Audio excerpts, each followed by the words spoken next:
At 9:47, the night of my kidney surgery, my son's name lit up the phone beside my hospital bed. For one clean second, I was relieved. Daniel had missed the operation, but I figured this was the call where he apologized. Maybe he would ask what the surgeon had found. Maybe he would explain why he never came after, promising he'd be there when I woke up. The phone stopped ringing. A voicemail appeared. I pressed play and held the speaker close because my roommate had finally fallen asleep behind the curtain. "Dad, call me as soon as you get this. The supplier pulled from the wrong account. And now the mortgage is short. I need to move some money tonight." There was a pause. "Also, I hope everything went okay today." The call ended. I stared at the ceiling while a machine beside me squeezed my calves with a soft, mechanical sigh. 10 seconds later, the phone rang again. For 39 years, when Daniel called twice, I answered. That night, I watched his name glow until the screen went black. The day before the operation, I had been standing in my kitchen with a black marker, labeling things no reasonable person would need labeled. Pain meds, antibiotic, stool softener, which I almost left unlabeled out of principle. I had put clean sheets on the bed in the downstairs guest room because the discharge nurse had advised me to avoid stairs. There were soup containers in the freezer, crackers in the pantry, and a new package of paper towels on the counter. My insurance card, medication list, and surgical instructions were lined up inside a green folder near the coffee maker. I had spent 32 years supervising maintenance crews at a community college. If somebody told me I would temporarily lose control of a situation, my instinct was to make a binder. Daniel came through the back door without knocking, carrying 2 coffees and talking into his headset. "No, tell Luis the tile has to come up," he said. "I don't care if it's technically level. If the client puts a marble on it and the marble moves, we're buying her a new kitchen." He set 1 coffee beside the green folder and pointed at it like that was the reason for his visit. "Dad, no, not you. I'm with my dad." He listened, rolled his eyes, then said, "Figure it out and call me in 20. He ended the call and looked around my kitchen. "Why does it look like you're going into witness protection?" "I'm having surgery. You're having a robot poke 3 holes in you." 4. "See? You're already ahead of me." He picked up the bottle labeled pain meds. "Are these the good ones?" "They're empty bottles, Daniel." "Then no." He smiled, and despite myself, I smiled back. Daniel could do that. He could come into a room carrying 6 problems and somehow make the room feel livelier for having them. At 39, he still moved like he was late for a game somebody had forgotten to tell me about. His dark hair had started thinning at the crown, though he styled it carefully enough that you only noticed when he bent down. His jeans were clean, but his work boots were dusty. The logo for Mercer Homeworks was stitched over the pocket of his navy polo. Using our last name for his company had been my idea. At the time, I'd thought it sounded established. "You didn't have to bring coffee," I said. "It's not coffee, it's half oat milk and whatever else you order that makes the barista hate me. You could have said medium drip. You could drink something made this century." He leaned against the counter and finally looked at me long enough to notice I hadn't touched the cup. "You nervous?" "No." "Okay, I'm not." "You alphabetized the freezer. I dated things." "The chicken soup is filed before the lentil. That's a coincidence." "Dad." I capped the marker. "A little." Daniel nodded. The humor left his face without making a big show of leaving. "They caught it early," he said. "That's what they tell me. That's what the surgeon told you. Surgeons are people. They say things." He said there was a very good chance they could remove the tumor without taking the whole kidney. I was there. So was I. He had been. When the urologist showed us the scan, Daniel had sat forward with both hands locked between his knees. He asked about margins, recovery time, and whether I would need chemotherapy. He took notes on his phone. On the drive home, he stopped at a red light, looked straight ahead, and said, "You're not doing any of this alone." It was the kind of sentence a father stores carefully. Daniel opened the refrigerator and inspected its contents. "Elise made that pasta salad?" "She did. She put celery in everything. I think it's a cry for help. She said she might come by tomorrow night, probably the next day." I told her I've got you. I only need somebody there when I wake up. "Leon's driving me." Daniel shut the refrigerator. "I said I'd drive. You have work. Leon's retired. You're retired. That's why I'm available for surgery. I can pick you up at 5:30. 5:15. He made a pained face. "That is a time farmers made up to punish people. You don't have to drive me. Just meet us there. No, I'll pick you up. Daniel, he sighed, fine. I'll meet you there before they take you back, and I'll drive you home whenever they kick you out. If they keep you overnight, I'll stay until you're settled. You don't have to stay all night. See, this is what you do. You ask for something, then you spend the next hour taking it back. I didn't ask. Exactly. His phone buzzed on the counter. He turned it over without reading the screen. That small gesture impressed me more than it should have. 6:30, I said. Surgical entrance. I'll be there at 6. There's no prize. There should be. Hospital coffee is an act of violence. He picked up his cup and mine, realized mine was still full, and set it back down. At the door, he turned. Hey, seriously, I've got you. I know. He left before the phone in his pocket could ring again. At 4:45 the next morning, I woke before my alarm and lay still in the dark. The house sounded different because I had been told to leave it. The refrigerator motor clicked on. Water ticked somewhere in the pipes. A car passed outside, tires whispering over damp pavement. I showered with the special antiseptic soap the hospital had given me. It smelled like a public swimming pool and left my skin feeling borrowed. I dressed in sweatpants and the button-front shirt Paula had recommended. My ex-wife and I had been divorced for 15 years, but she still had opinions about my clothing in medical situations. You don't want to pull anything over your head afterward, she had said on the phone. They're operating below my ribs. Your arms remain attached to your ribs. That sounds medically questionable. Wear the blue shirt, Frank. I wore the blue shirt. Leon arrived at 5:15 in an old Buick the color of wet cement. He got out carrying a travel mug and a paperback novel thick enough to stop a bullet. I brought entertainment, he said. You can go home once Daniel gets there. Sure. You don't believe he's coming? I don't believe anybody voluntarily comes to a hospital at 6 in the morning unless a judge makes them. Leon had known Daniel since Daniel was 12. He loved him, which meant he didn't always feel obligated to be impressed by him.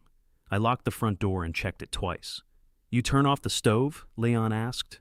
I didn't use the stove. Then we're already ahead. The hospital lobby was bright, cold, and almost empty. A security guard looked at my identification, then pointed us towards surgical registration. By 6, I had a plastic bracelet around my wrist. By 6:15, a woman named Marcia had asked me my full name and date of birth 4 times. Daniel had not arrived. At 6:22, my phone buzzed. Crew emergency. One of the guys cracked a stone countertop, trying to get away. I'll be there before they take you back. I read the message twice. Leon sat beside me with his book open, but his eyes on the same paragraph. Everything all right? He asked. Countertop. That sounds fatal. He's coming. Didn't say he wasn't. I typed, take care of it. I'll be fine. I sent it before I could change my mind. The message showed as read almost immediately. Daniel replied with a thumbs up. A nurse called my name. In pre-op, they gave me a gown, non-slip socks, and a plastic bag for my clothes. Leon stood near the curtain while I changed, making comments about the dignity of modern medicine. When I came out, he had placed my folded clothes on the chair and my shoes neatly beneath them. You know Daniel has people working for him, he said. So cracked countertops are why you have people. He can't ask an employee to solve every problem. Leon looked at me. I adjusted the gown. Don't. I didn't say anything. You're built in a way that says things. Another nurse came in to start my IV. Her name was Nia, and she had bright red glasses and the steady hands of somebody who had no interest in my bravery. Who's your ride home? She asked. My son. Leon, Leon said at the same time. Nia looked from one of us to the other. Leon today, I said.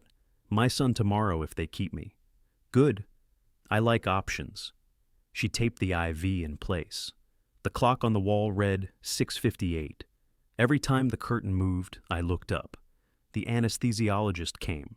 The surgeon came. A resident asked me to confirm which kidney they were operating on, and I said I preferred that he confirm it. He laughed more than the joke deserved. At 7:30, Daniel texted again. Still dealing with this. You good? I answered. They're taking me soon. 3 dots appeared, disappeared, appeared again. You're in good hands. Call me when you wake up. I put the phone face down on the blanket. Leon closed his book. You want me to call him? No. You sure? He knows where I am? That was the part I couldn't say without sounding childish. Daniel knew the hospital. He knew the entrance, the floor, and the time. He knew there was a tumor on my left kidney. He knew I had not slept properly in 2 weeks. He also knew I would tell him I was fine. An orderly arrived to take me downstairs. Leon walked beside the bed until we reached the double doors. "You'll be here?" I asked. He gave me a look. "Where else am I going? I'm 40 pages into a murder committed by a man named Binky." The doors opened. As they rolled me away, I looked back once. Leon was still there. Daniel wasn't. The operating room was colder than I expected. Somebody had music playing low near the back wall, an old Fleetwood Mac song I recognized, but couldn't name quickly enough to prove I recognized it. A nurse tucked a warm blanket around my shoulders. "Any exciting dreams requested?" the anesthesiologist asked. "I'd like to wake up owning fewer medical bills. We don't offer fantasy here." The last thing I remember was trying to decide whether that was funny. When I opened my eyes, I had no idea where my left hand was. I could see my arm. I understood that the hand was probably attached to it, but the connection between seeing and feeling had been temporarily discontinued. "Mr. Mercer?" A woman leaned into view. "Your surgery is over. You're in recovery." I tried to answer, but my mouth felt packed with laundry. Pain from 0 to 10? "Thursday." She smiled. "Let's give you a minute." The ceiling tiles drifted in and out of focus. There was a deep, hot pressure along my left side, less like a cut than somebody had parked something heavy inside me. I closed my eyes, opened them again, and found the same woman checking a monitor. "My son here?" I asked. It came out sounding like Ma Son here. "Your family will be able to see you once we get you upstairs." "Leon." Yes, there's a Leon in the waiting room. That wasn't what I had asked, but I didn't have enough mouth to argue. I woke a second time in a private conversation between 2 nurses about Greek yogurt. A third time, I was moving through a hallway. The lights passed overhead one at a time, and every bump in the floor traveled straight into my abdomen. Leon was in the room when they brought me in. He stood too quickly and knocked his book onto the floor. "You look terrible," he said. I tried to lift a hand. "You waited all day to say that? Had to make sure you lived." He picked up the book and put it on the windowsill. Someone had brought him a new paper cup of coffee. The original travel mug sat empty beside his chair. "What time?" "Almost 3. "Daniel?" Leon looked toward the nurse adjusting the tubing beside my bed. He texted me. That answer took longer to understand than it should have. What did he say? "Asked if you were out." "And?" "I said you were." I waited. Leon reached down and pulled the blanket away from the bed rail where it had caught. "He said to tell you he'd call." The surgeon came in before I could decide what expression to wear. Dr. Patel looked younger every time I saw her, which I knew was unfair. She had performed more kidney surgeries than I had changed water heaters, and I had changed enough water heaters to recognize competence. "It went very well," she said. "The mass came out cleanly. We preserved most of the kidney, blood loss was minimal, and there were no complications." "Margins?" I asked. "Visually, they look good. Pathology will confirm that, but I'm pleased." Leon released a breath beside me. I hadn't realized he'd been holding it. "When can I leave?" Dr. Patel gave him an amused look. He was asking that before surgery, too. "He doesn't like places where people can tell him what to do," Leon said. "I like them fine. I just prefer they be wrong." Dr. Patel checked the dressing near my side, then explained that I needed to walk, urinate, tolerate food, and keep my pain controlled before anybody discussed discharge. She made the list sound reasonable. My body treated it as a series of personal insults. After she left, Leon picked up my phone from the rolling table. "You've got messages." He handed it to me. There were 5. The first was Daniel at 8:06. "Hope you're already asleep. Countertop situation is a circus." At 10:14, "Any update?" At 12:32, "Leon says still in surgery." "Longer than they told you?" Then at 2:51, "Glad you're out. Call when you're awake." The 5th was from Rachel. "Thinking of you today. Hope everything went smoothly. No heart, no exclamation point." My daughter had perfected a style of text messaging that could not be mistaken for either hostility or intimacy. I typed back, "Surgery went well. Still have most of my kidney." 3 minutes later, she answered, "That's good. Rest." I put the phone down. "You want me to call Daniel?" Leon asked. "He said he'd call." "Right. He's working. Frank." "What?" You don't have to sell it to me. I'm not selling anything. A nurse came in with a plastic breathing device and told me I needed to inhale through it 10 times every hour. Leon watched me fail to raise the marker past the first line. Strong showing, he said. Go home. Can't. I need to see if you make it to line 2. He stayed through my first attempt to stand. A nursing assistant named Calvin fitted a wide belt around my waist and warned me not to pull on him. I'm not planning to dance, I said. That's what they all say. The first movement was the worst. Everything inside me seemed to shift downward, then object. I gripped the walker and concentrated on not making a sound. Leon stopped joking. You all right? Fine. Calvin gave him a look over my shoulder. Fine means we wait 10 seconds, Calvin said. Fine doesn't mean we sprint. We waited. I made it to the door, turned around, and returned to bed, sweating hard enough that the gown stuck to my back. Daniel called while Calvin was helping me sit. I saw his name on the screen but couldn't reach the phone. Want me to get it? Leon asked. I'll call him when we're done. By the time I had settled, the ringing had stopped. No voicemail followed. Leon left a little after 6. I had to tell him 3 times. I can stay, he said. You've been here 12 hours. I had a chair. You complained about the chair for 11 of them. It was how we bonded. I'm not dying tonight. Good. That would make the drive home feel wasted. He set my phone within reach, moved the call button even closer, and pointed at it. This one gets you a nurse. That one gets you Daniel. Use your judgment. Thank you for staying. The words seemed to surprise both of us. Leon picked up his book. Sure. No, I mean it. I know what you meant. He squeezed my shoulder, very carefully, and left. Paula called at 7. I should have known Leon would report to her. He and my ex-wife had developed a friendship after the divorce, based largely on discussing my defects. You sound drugged, she said. I am drugged. What did Patel say? I repeated the good news. And Daniel? He had a work problem. There was a brief silence. Did he come afterward? He's calling tonight. That wasn't my question. You're not under oath to interrogate me anymore. I never needed an oath. I could picture her at the round oak table in the condo she bought after we sold our house. Paula always sat upright on the phone, as if posture affected the quality of the signal. I can come by tomorrow, she said. Leon's driving me home. I didn't ask how you were getting home. I've got everything set up. Frank, are you physically incapable of saying yes when someone offers you something? I said yes to having an organ cut open. Kidneys aren't, never mind. I'll call if I need anything. That sentence will be engraved on your tombstone. I thought I wasn't dying. Not from this. After we hung up, a different nurse brought me broth, gelatin, and a cup of tea. The broth smelled good until it was close to my face. I managed 3 spoonfuls before nausea rose so quickly I had to turn my head.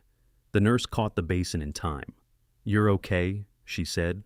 I was 68 years old, wearing a gown that tied in the back, vomiting broth in front of a woman whose name I had forgotten. I did not feel okay. She cleaned me up without making the moment larger than it was. When she finished, she asked if I wanted the lights dimmed. Yes, please. Anybody coming tonight? My son might. I'll leave the visitor note at the desk. At 8:30, Daniel texted. You awake? I answered. Yes. He started typing, stopped, started again. How do you feel? Like I've been stabbed professionally. He sent a laughing face, then, glad it went good. Insane day here. I'll explain later. I waited for the next message. It didn't come. Around 9, I tried the breathing device again and got the marker halfway to the second line. I walked to the bathroom with a nursing assistant, moving one cautious step at a time. When I came back, my phone showed 2 missed calls from a number I didn't recognize. A third call arrived while I was looking at it. Mr. Mercer? A woman said when I answered. This is the cardiac monitoring company calling for Daniel Mercer. You have the wrong number. We were given this as the primary contact. I'm his father. Oh, I apologize. What kind of monitoring? There was a pause. This is regarding a payment account, sir. I can't discuss details without authorization. Then you probably shouldn't have mentioned the details you did. She apologized again and ended the call. I stared at Daniel's last text. Insane day here.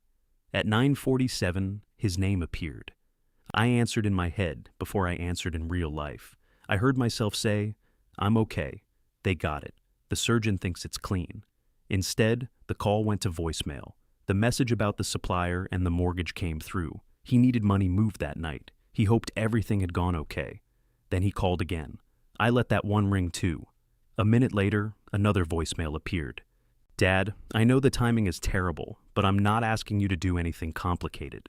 I just need $6,400 moved into the account. You can use the same transfer you used in March. If the payment bounces again, they can start. Just call me, okay? I had forgotten about March, not the money itself. I remembered transferring it. Daniel had told me a commercial client was 10 days late paying an invoice and he needed to cover payroll. He returned half within a month. After that, neither of us mentioned the rest. The nurse came in to check my blood pressure. That phone bothering you? She asked. No.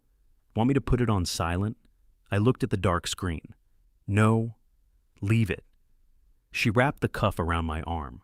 When it tightened, I closed my eyes. Daniel called a third time. The nurse glanced toward the phone, then at me. She didn't ask. I had spent years telling Daniel he could call me any time. I had said it when he started his business, when he bought the house, when a partnership collapsed, when a payment ran late. Any time had become a place he lived. The call stopped. I picked up the phone and typed, "Surgery went well." My thumb hovered over send. It was true. It was also exactly what he had asked to know, in the smallest possible way, after asking for $6,400. I erased it. Then I typed, "I can't help with the mortgage." I erased that too. The screen blurred, and for a moment I blamed the medication. I set the phone face down before I could decide whether that was a lie. The nurse released the cuff. "Pressure's a little high," she said. "Pain getting worse?" "No." "Nausea?" "No." "Anything you want me to call the doctor about?" My phone buzzed against the table. Not a call this time, but another message. "Please don't make me chase you tonight. I'm already underwater." I read it once. Then I reached for the breathing device, sealed my mouth around the tube, and pulled until the marker rose past the second line. The marker dropped the moment I stopped inhaling. "That's rude," I told it. The nurse looked over from the computer. "Did the spirometer offend you?" "It knows what it did." She smiled without turning around. 10 times an hour while you're awake. I'm planning to be asleep for most of the hour. Then you'd better work fast." She left the room, and I put the plastic device on the table beside my phone. Daniel's message was still on the screen. "Please don't make me chase you tonight. I'm already underwater." I read the word chase again. When Daniel was 24, he called from an interstate rest stop after the transmission failed in a car I had told him not to buy. I drove 90 miles with a tow chain I didn't end up using, paid for a motel, and spent the next morning arguing with a mechanic. At 31, he called because his first business partner had emptied their operating account and disappeared. I sat with Daniel at his kitchen table until 2 in the morning while he made a list of people he owed. He always thanked me. That part mattered. Daniel was not ungrateful in the simple way.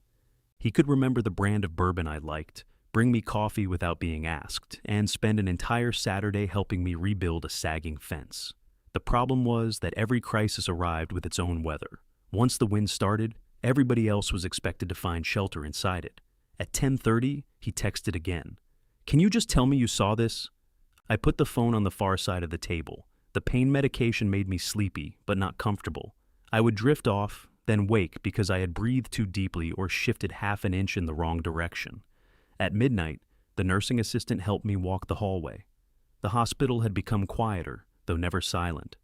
Wheels squeaked behind closed doors. A television muttered from another room. We passed the nurse's station where 2 people were eating takeout from foam containers. "You're doing good," the assistant said. Her name was Teresa. I had started repeating names in my head because so many strangers had handled parts of me that I felt I ought to know something about them. I'm walking like a man carrying a full glass of water on his head. But you're walking. At the far end of the hall, there was a window overlooking the parking garage. I stopped to catch my breath. My reflection in the dark glass wore compression socks and pushed a walker. The gown had come loose at one shoulder. Teresa fixed it. "Anybody staying with you after discharge?" she asked. "My son." The answer came automatically. "First night or 2?" He said he would. She nodded as if the tense of that sentence had not changed halfway through. Back in bed, I checked my phone. 1 missed call. 2 messages. "Dad?" Then, "If you can't do it, just say that. The silence is making this worse." I nearly called him. I imagined his voice dropping when he heard mine, the quick shift from urgency to concern. He would ask how I felt. I would say I was fine. He would apologize for missing the operation and explain the countertop. Then he would tell me exactly how much time remained before the mortgage payment failed. By the end of the call, I would transfer the money, not because he had tricked me, because I would decide it was easier. I set an alarm for the breathing exercises and closed my eyes.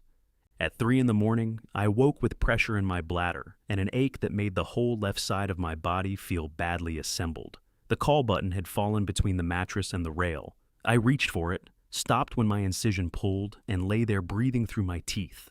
My phone was closer. For a second, I considered calling Daniel. That was funny enough to get me upright. I found the call button and pressed it. Teresa came in, helped me stand, and waited outside the bathroom with the patience of someone who had seen every version of Pride. When I returned to bed, she tucked the blanket around my feet. "You don't get extra points for waiting until something is hard," she said. "Is that official hospital policy? It's on the brochure nobody reads. I slept for almost 3 hours. Leon arrived at 7:15 carrying coffee, a clean sweatshirt for me, and the expression of a man who had already been irritated on my behalf. "Your son called me at 10:40 last night," he said. "Good morning. He wanted to know if your phone was charged. It was. I told him that." Leon placed the coffee on the windowsill, well beyond my reach. "That for you? The doctor said you could have clear liquids. Coffee is transparent if you make it correctly." "He asked if you were alert," Leon said. "I said you were under enough medication to enjoy network television." "What else did he ask?" "If you'd said anything about calling him back." I looked toward the door. Breakfast trays rattled in the hallway. "Did he tell you why?" "No. I guessed it wasn't to discuss surgical margins." "He needs money." Leon sat down. "How much?" $6,400. "No, Leon, decorative beads." He accepted that. "For what?" "Mortgage account is short. A supplier took money from the wrong account." "Does he have one account for his business and his mortgage?" "I don't know." "You've given him money before. It wasn't a question." "Loaned. Has he paid you back?" "Some." Leon rubbed his jaw. "What are you going to do?" "I don't know." "Yes, you do." I haven't answered him. "That's not your usual method. I had surgery yesterday." I noticed. There was a whole building involved. I reached for the breathing device. Leon handed it to me. "He missed it," I said. Leon leaned back in the chair. "He did. He told me he had me." I heard him. "You were there?" "In the kitchen Monday. I came by for the extension ladder. You two were busy doing that thing where he promises more than you ask for, and you ask for less than you want."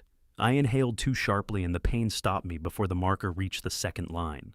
Leon took the device and set it down. "I'm not telling you to send the money," he said. "I didn't think you were. I'm also not telling you to make a permanent decision while you're wearing a catheter. It's out. Then you're clearly ready to lead men into battle. I don't want revenge." "Good. I just don't want to answer. That's allowed. For how long?" He shrugged. "If it's revenge, wait until you're off the narcotics. If it's a boundary, it'll still be there Thursday." Dr. Patel arrived before I could ask when Leon had started talking like a person who charged by the hour. She inspected the incisions and asked about nausea, pain, and whether I had passed gas. Leon looked delighted that the conversation had turned dignified. "If you tolerate breakfast and keep walking, we can think about sending you home late this afternoon," she said. "Today? You sound disappointed." "No," Leon said. "He has the downstairs room ready." "Someone staying with you?" "My son," I said. Leon folded his arms. Dr. Patel noticed. "Or Leon," I added. "I'm not sleeping in that chair again," he said. "Dr. Patel told me a home health agency could send someone if I needed short-term help." I said it wasn't necessary. She handed Leon a packet anyway. The oatmeal stayed down, so did he half a banana. I walked the hall twice, once with a walker and once holding the rail. By noon, I could get in and out of bed without Teresa lifting me, though it required a sequence of movements complicated enough to qualify as choreography. Daniel called at 12:15. I watched the phone ring. Leon watched me watch it. "You going to answer?" "No." "Want me to leave?" "No." The call ended. A message came through. "I don't understand what you're doing. Elise thinks you're sleeping. Call me before 2, please." Leon read my face but not the screen. Something new? He's put a deadline on my unconsciousness. I turned the phone over. At 1, Rachel called. I hesitated before answering, mostly because she so rarely called that ignoring her would have felt like rejecting a rare package because I disliked the wrapping. "How are you?" she asked. Her voice was careful. "Sore. They're sending me home later? That fast?" "Apparently I'm thriving. Who's driving you?" "Leon." There was a pause. "I thought Daniel was doing it. He had a work emergency." "Oh, one syllable. Completely level." "What does that mean?" I asked. "What does what mean?" "That, oh, it means I heard you. He had a cracked countertop." That sounds serious. I couldn't tell if she was making the same joke Leon had made, or if the universe had simply run out of jokes. "Leon's been here," I said. "That was nice of him. He likes hospital chairs." "Sure." Another pause settled between us. Rachel was very good at not filling silence for my convenience. "I'm glad the surgery went well," she said. "I have to get back to work. Thanks for calling. Take care of yourself." The line disconnected. I looked at the phone for several seconds after she was gone. Leon had pretended to be deeply interested in the hospital menu. "What?" I said. "Nothing. You're doing that face again." "This is just my face." The discharge process took 4 hours. A pharmacist reviewed the medications. A nurse replaced one dressing and made me demonstrate that I understood the warning signs. Leon collected my clothes from the plastic bag and helped me into the blue button front shirt. "Paula was right," he said. "She usually is, eventually. It's exhausting." My phone stayed quiet until we were in the elevator. Then Elise called. Her voice came bright and anxious. "Frank, hi, how are you feeling?" Like I lost an argument with a small lawnmower. She laughed, then apologized for laughing. "Daniel said the procedure went well." "That's what they tell me." "I'm sorry we haven't been there. Everything's been completely upside down. There was just enough delay for me to notice." "I've been at work," she said. "Daniel's been dealing with the job site mess. He said you mostly slept."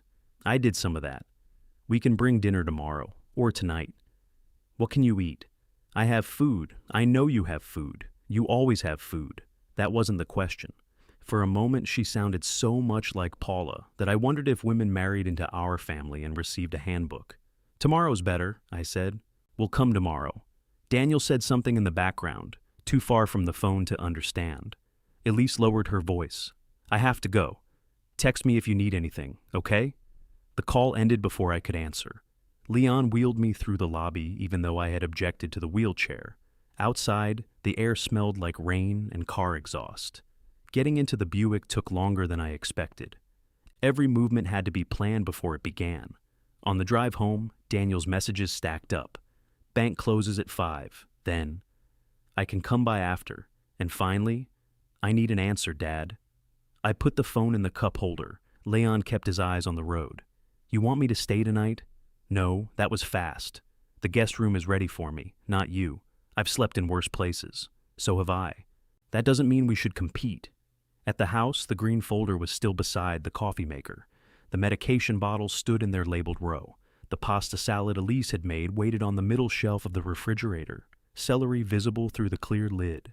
Leon helped me change into a clean shirt and brought water to the guest room. When I tried to sit, my knees bent too quickly and he caught my arm.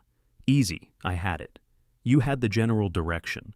Once I was settled, he placed the home health packet on the nightstand. "Just in case. I don't need it. Then it'll make excellent reading." He stayed until I ate a few crackers and took the prescribed pills. Before leaving, he put a dining chair beside the bed so I could use the back to steady myself. "Call me," he said. "I will, before you're on the floor. I know how phones work." That hasn't been obvious today. After he left, the house became too quiet. I slept for an hour, woke thirsty, and tried to stand without using the chair. Pain flashed across my side. My legs weakened, and I dropped back onto the mattress hard enough to see white at the edges of my vision. The home health packet was 6 inches from my hand. I called the number. A woman arranged for an aide to come the next 3 mornings. The price made me wince, but I gave her my card information anyway. When the call ended, Daniel had left another voicemail. His voice was quieter this time. "You could have just said no." I listened to it twice. Then I turned the phone off. The phone stayed off until a woman named Maribel rang the doorbell at 8 the next morning. I had slept in pieces. Every 2 hours, an alarm on the clock radio pulled me awake for medication. At some point, I had dropped a pill into the sheets and spent 10 minutes searching for it with one hand because bending was impossible. By dawn, the guest room looked as if it had been occupied by a very tidy burglar. Maribel wore gray scrubs, white sneakers, and an expression that suggested she had already heard every objection I might make. "Mr. Mercer? Frank? Can you walk without assistance, Frank?" "Yes." She looked at the dining chair beside the bed, then at me. "Can you walk without lying?" "That depends how far." "Bathroom with assistance." "Good. We've made progress." She washed her hands, checked the discharge papers, and asked me to show her the medication bottles. I pointed toward the nightstand. "You labeled them," she said. "I like to know what things are. The pharmacy labels them too. Their font lacks confidence." She didn't laugh, which I respected. Maribel helped me empty the small drainage bulb clipped beneath my shirt. I had avoided looking at it directly in the hospital. In my own bathroom, with morning light coming through the blinds, it was harder to pretend it belonged to someone else. "This amount is normal," she said. I wasn't worried. Good. I was disgusted. That's also normal. She had me sit on a shower bench and turn away while she covered the incision dressing. I had not understood how much dignity depended on being able to wash your own left shoulder. Maribel spoke only when she needed me to move. She did not tell me I was doing well. She did not call me honey. By the time she handed me a towel, I liked her more than I wanted to. In the kitchen, she made scrambled eggs while I sat at the table. "I have food," I told her. "I see that." Elise made the pasta salad, celery. She believes in it. Maribel put the eggs in front of me and filled a glass with water. "Who is Elise? My son's wife. Is she coming today?" They said they were. She looked at the clock. "My visit ends at 11. Do you want me to stay the full time?" I paid for the full time. That was not my question. "Yes." She nodded, as if accepting help were a task she had expected to complete before leaving. After breakfast, she turned my phone on to check whether the home health office had sent an appointment confirmation. The screen filled with alerts so quickly that it looked alarmed. There were 9 messages from Daniel, 3 from Elise, 2 from Paula, and 1 from Leon that said, "Alive?" I replied to Leon first. "Against medical advice." He answered with a thumbs up. Then, "Call if you need anything." This means before floor. Elise's messages began with concern and ended with confusion. "Are you okay? Daniel says your phone is off. We were planning to bring food tonight. Please let one of us know you're home." Paula was less delicate. "Call me." Then, 40 minutes later, "Frank, I know you were looking at this phone." Daniel's messages shifted overnight from angry to apologetic and back again. "I'm sorry I pushed. I panicked." Then, "Bank will present the payment again Friday. Please call before then." Then, "I can come over whenever you're up." The final message had arrived at 7:12. "I'm coming by around 11. We need to talk face to face." I showed that one to Maribel. "Do you want him here?" she asked. "He's my son." "That's not what I asked." "You and Leon go to the same school?" "I don't know Leon. You'd get along?" She took the phone back long enough to text the office, then placed it beside my plate. "You can tell him today is not good. If I do that, tomorrow will become today." "That sounds like a family problem. You charge extra for those?" "Yes." At 10:50, she checked my blood pressure. At 10:58, a truck door slammed outside. Daniel came through the back door without knocking. He stopped when he saw Maribel standing beside me. His eyes moved from her scrubs to the medication bottles, then to the cane I wasn't using, but had allowed her to put within reach. "Who's this?" "Maribel," she said. "She's helping me in the mornings," I said. Daniel frowned. "Why didn't you tell me you needed somebody?" Maribel removed the cuff from my arm. "Blood pressure's elevated," she said to me. "Sit another 5 minutes before you stand. I'm sitting now. Continue." She packed her things without hurrying. Daniel stayed near the door, holding his phone and car keys. He looked like he'd arrived for a meeting and discovered the meeting had started without him.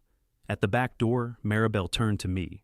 "I'll be here at 8 tomorrow. Call the office if you have fever, increased drainage, difficulty urinating, or pain the medication doesn't control." I remember. Remembering and doing are separate jobs. She left. Daniel waited until her car pulled away. "You hired a nurse? Home health aide. How much does that cost?" "Good morning." "Dad, I'm asking because I said I'd help you. You said you'd be at the hospital." His jaw tightened. He walked to the table and placed his phone in front of me. A banking screen showed a negative balance in one account and a smaller positive balance in another. Daniel moved his finger across the numbers. Superior Stone pulled 9,200 twice. They reversed one, but the other is still pending. The mortgage company tried to draft while the account was short. Why is your mortgage coming out of a business account? It isn't. I moved my draw into the personal account on the 1st. The supplier hit before the transfer cleared, and the bank pulled it back. Pulled what back? The mortgage payment. So, you need $6,400. I need it there through Friday, maybe Monday. I have a draw from the Langley job coming in. A draw is money a client pays you. I know what a draw is. Then why didn't the Langley draw cover it? Because it's late. And March? He looked away from the screen.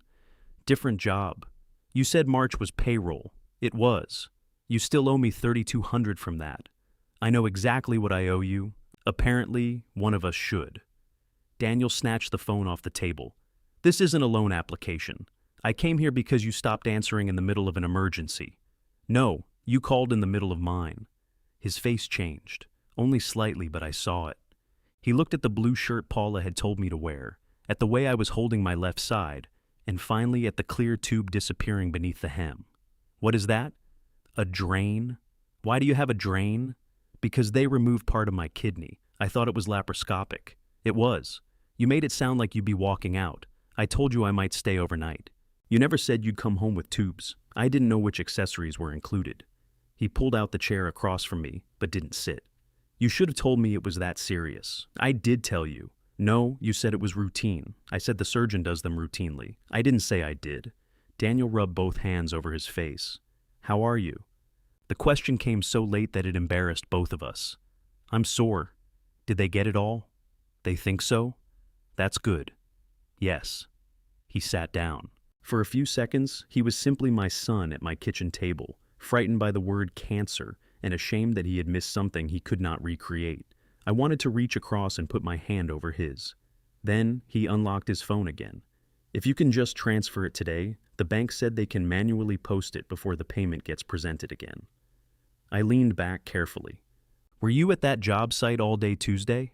Yes. You couldn't leave for an hour? It wasn't like that. What was it like? I had a client screaming, 2 slabs of stone ruined, and a crew standing around because nobody wanted to make a decision. If I left, I could have lost a $30,000 job. You said one countertop cracked. It turned into more. What time did you finish? Late. What does late mean? I don't know. 9:30? 10.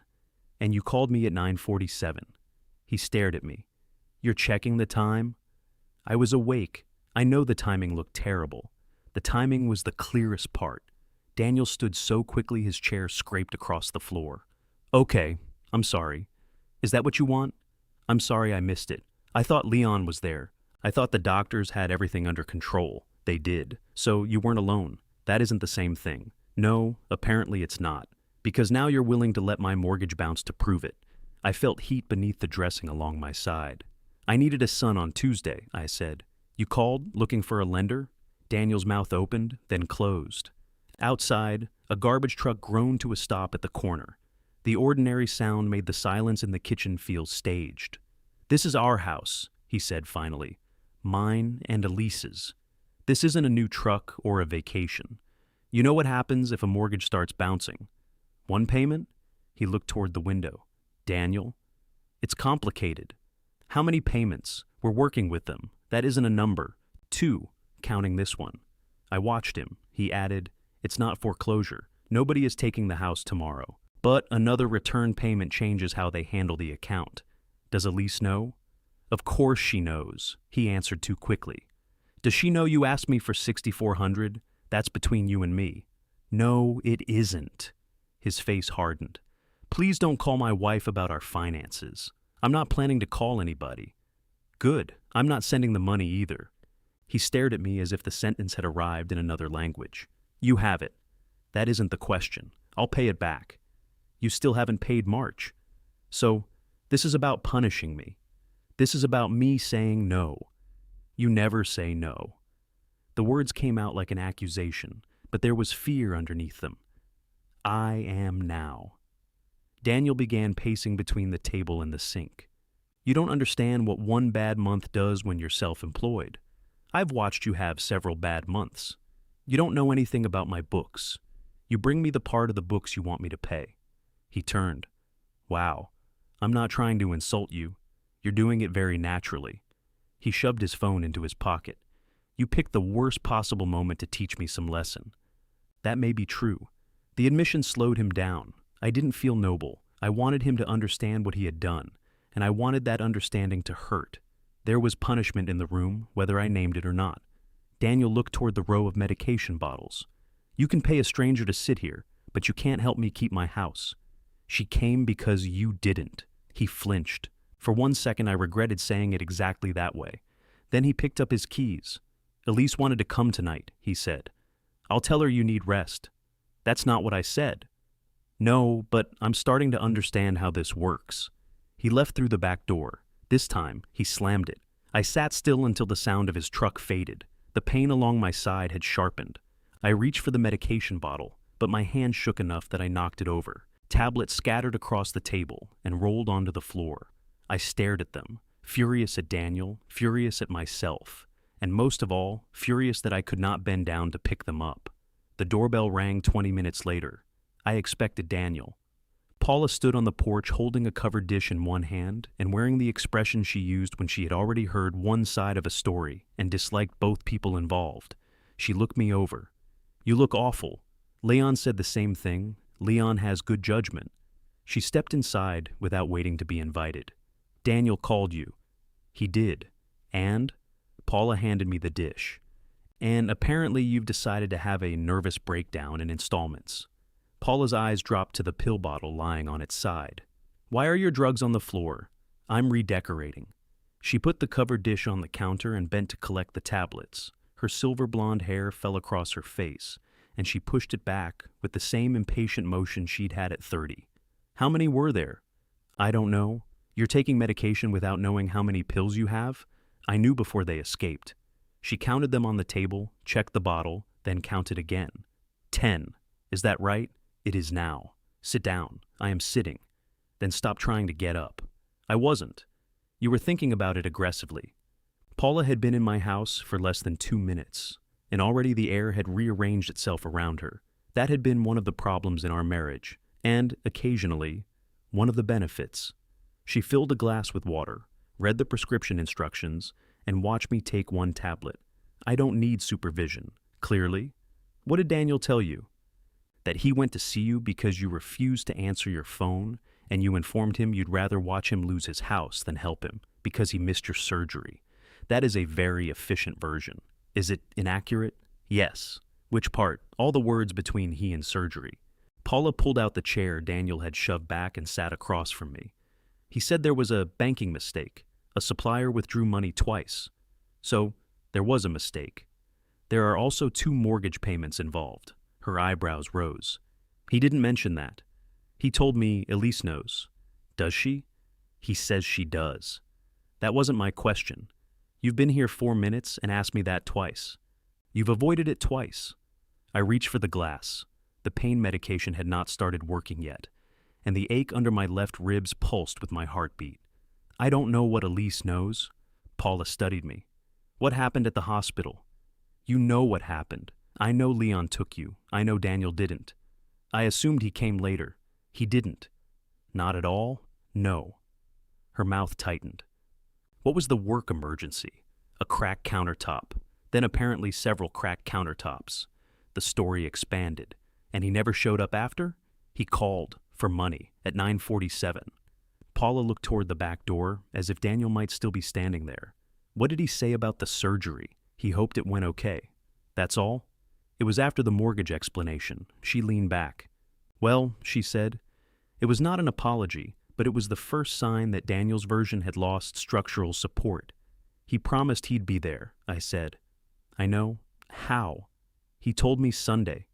Said I didn't need to worry because he had everything covered." "You were worried?" "Of course I was worried. You had cancer." "Have. Technically, until pathology. Don't correct my tense, it matters. Not to this conversation." She reached across the table and straightened the edge of the green folder, though it was already straight. "You still should have answered him," she said. I laughed once, which hurt. "So, we're back to that. I didn't say you should give him money, I said you should answer." "He knew I was alive," Leon told him. "That's not why he was calling, exactly." "Frank, silence is not a boundary. Silence is something you use when you want the other person to imagine every possible answer. I'd just come out of surgery, and you were hurt. I had 4 incisions. You know what I mean. I did. There was satisfaction in letting Daniel call, not joy exactly. Something colder. Each unanswered ring said, "Now you wait." Now you wonder whether the person you need has decided something else matters more. I picked at a scratch in the tabletop. I didn't trust myself to talk to him. That I believe. I would have sent the money. I believe that too. And then what? Paula folded her arms. You want me to tell you Daniel has taken advantage of you? I didn't say that. You never have to say the thing you want. You create a vacant space and wait for somebody else to put it there. That sounds rehearsed. We were married 26 years. It's not rehearsal after the first decade. I pushed my chair back carefully. Paula stood at once. I can stand. Then do it slowly. She followed me to the living room while pretending not to follow me. I lowered myself into the recliner. She moved the side table closer, placed my water on it, then sat on the couch. The covered dish remained on the kitchen counter. What did you bring? I asked. Chicken and rice? Celery? Don't insult me. Elise puts celery in everything. Elise is allowed to cook however she wants in her own home.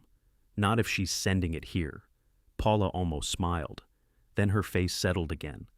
When they bought that house, I told you it was too much. I remember. You told me property was different. You said helping with a down payment gave them something solid. It did. It gave them a large monthly payment. They qualified. People qualify for all kinds of bad ideas. I had given Daniel and Elise most of their down payment 6 years earlier. Their old rental had been cramped and dark, with windows facing another building. The house they bought had a wide front porch, oak floors, and a dining room large enough for holiday dinners. The first Thanksgiving there, Daniel stood at the end of the table, carving a turkey, while Elise moved between the kitchen and her guests. I remember looking around that room and feeling I had helped produce something better than money. Maybe I had wanted the house almost as much as they did. They've kept up with it for 6 years, I said. Have they? Until recently. That's the part you know about. I looked at her. You think I should let it bounce? I think Daniel called me less than 5 minutes after leaving your house because he wanted another route back to you. So tell him no. I did. That surprised me. Paula crossed one ankle over the other. I told him I wasn't calling you on his behalf. Then I came here to make sure you weren't bleeding into a bath towel out of stubbornness. I have proper dressings. Congratulations. You still called me cruel. I said withholding help can be cruel when somebody's frightened. Can be? Yes, Frank. 2 things can be true at once. Daniel can have failed you, and you can enjoy making him feel it. The medication had softened the sharp edge of the pain, but left the truth untouched. Paula looked toward the hallway. Where's the aide? Gone. She comes back tomorrow. And tonight? I can manage. I am not staying. I didn't ask you to. I'm making that clear before you turn refusing help into a way of asking for it. You came here without being invited. I brought 1 dinner. This is not a nursing contract. I nodded. Fair. The answer seemed to throw her off. She stood and went into the kitchen. I heard the refrigerator open, then the scrape of a glass container against the middle shelf. Rachel called me, she said from the other room. When? After she spoke to you yesterday? She didn't say much. She said you sounded tired. I'd had surgery. She also asked if Daniel made it. What did you tell her? That Leon was there? That wasn't what she asked. Paula returned and gave me a look that was irritatingly familiar. She got her avoidance from you, she said. Rachel doesn't avoid. She withdraws with precision. She has reasons. I know. Do you? Before I could answer, my phone rang on the kitchen table. Paula went to look at the screen. Elise. I held out my hand. She brought it to me, but didn't leave the room. Privacy? I'm going to wash your dish. The dish you brought? It became yours when it crossed the threshold.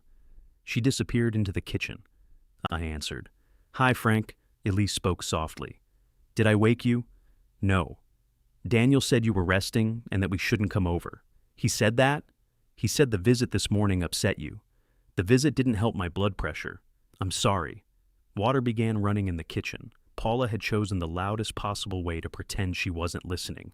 How are you feeling? Elise asked. Better than yesterday. Do you need anything? No. Another pause. Daniel said the 2 of you argued about the mortgage. He asked me to cover it. I know. He said you knew. I knew the payment was going to be late. What does late mean? The transfer didn't go through. That's what he told me. He said the bank would rerun it Friday. He told me you were 2 payments behind. The line went very quiet. Finally, Elise said, 2? That's what he said. He told me last month's was handled. I closed my eyes. I'm sorry. No, I'm just trying to understand. Paula stopped washing the dish. Elise lowered her voice. How much did he ask you for? 6,400? She breathed out slowly. He told me 3,000. Neither of us spoke for several seconds. Then she said, Can you cover it? The question was almost a whisper, not behind his back. I'm not asking you to hide it. He asked me not to discuss your finances with you. He said that? Yes. I could hear her walking now, a door closing somewhere on her end. If the payment bounces again, everything gets worse, she said. I understand. We can pay you back when the Langley check clears. That's what Daniel said. It's a real invoice, Frank. I believe you. Then why won't you help? The answer was too large for a phone call and too ugly to make neat. Because this isn't only about one payment, I said. And because every time I cover the urgent thing, I learn about the larger thing later. We could lose the house. Daniel said you're not at that point. He doesn't know what point we're at because he won't open half the mail. There it was. Not a crime, not a catastrophe. Envelopes left unopened because the numbers inside did not improve while no one was looking. I'll sit down with both of you, I said. We can look at everything. With what? The accounts, the bills, what's coming in and what isn't. You mean you'll help if we let you audit our life? No. I'll help you understand your options. That doesn't mean I'll pay. Daniel will never agree to that. Then I'm not sending money, her voice hardened. You're making honesty the price of keeping our house. No. I'm refusing to be the price. The words sounded cleaner than I felt. Elise said she had to go. She did not say goodbye. A few minutes later, my phone vibrated with a message from Daniel. Payment came back. Hope this was worth it. Paula returned to the living room, drying her hands. I showed her the message. She read it, then placed the phone face down on the table. Don't answer while you're angry. I thought silence was wrong. It is. She picked up her purse. But so is saying something just because you know where it will hurt.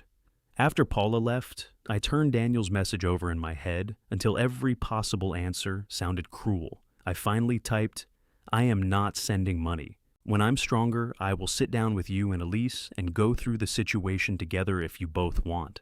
I'm sorry I didn't answer last night. I could not have that conversation then. I read it 4 times. The first sentence sounded cold. The last sounded weak. The middle sounded like I was inviting him to office hours. I sent it anyway.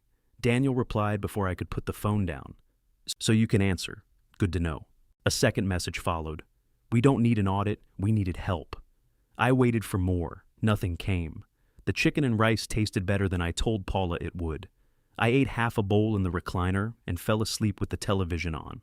When I woke, the spoon was still in my hand and a local car dealer was shouting about financing. I muted him on principle. Getting ready for bed took 40 minutes. I emptied the drain, recorded the amount on the sheet Maribel had left, and checked my temperature twice because I didn't trust the first reading. At the guest room door, I stood looking at the 3 steps that led down from the hallway. They had never seemed like steps before. I held the cane in one hand and the wall with the other. Halfway down, my left side tightened. I stopped. The house was quiet enough that I could hear the clock in the living room. Don't be stupid, I said aloud. There was nobody there to appreciate the advice. I backed up, returned to the recliner, and slept there instead. Maribel found me in it the next morning. You couldn't get to the bedroom? I made an executive decision. You slept with your neck at a 45-degree angle. Executives do that. She took my blood pressure. It's better. I fired somebody yesterday. Did it help? I didn't fire him. He's my son. That would be difficult paperwork. She checked the drain and changed the dressing.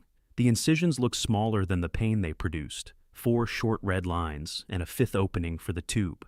I had expected something more impressive. Maribel held out a clean square of gauze. You do this one. You're here. I'm here to help you do it. I cleaned around the site, placed the gauze, and secured it with tape. The first piece went crooked.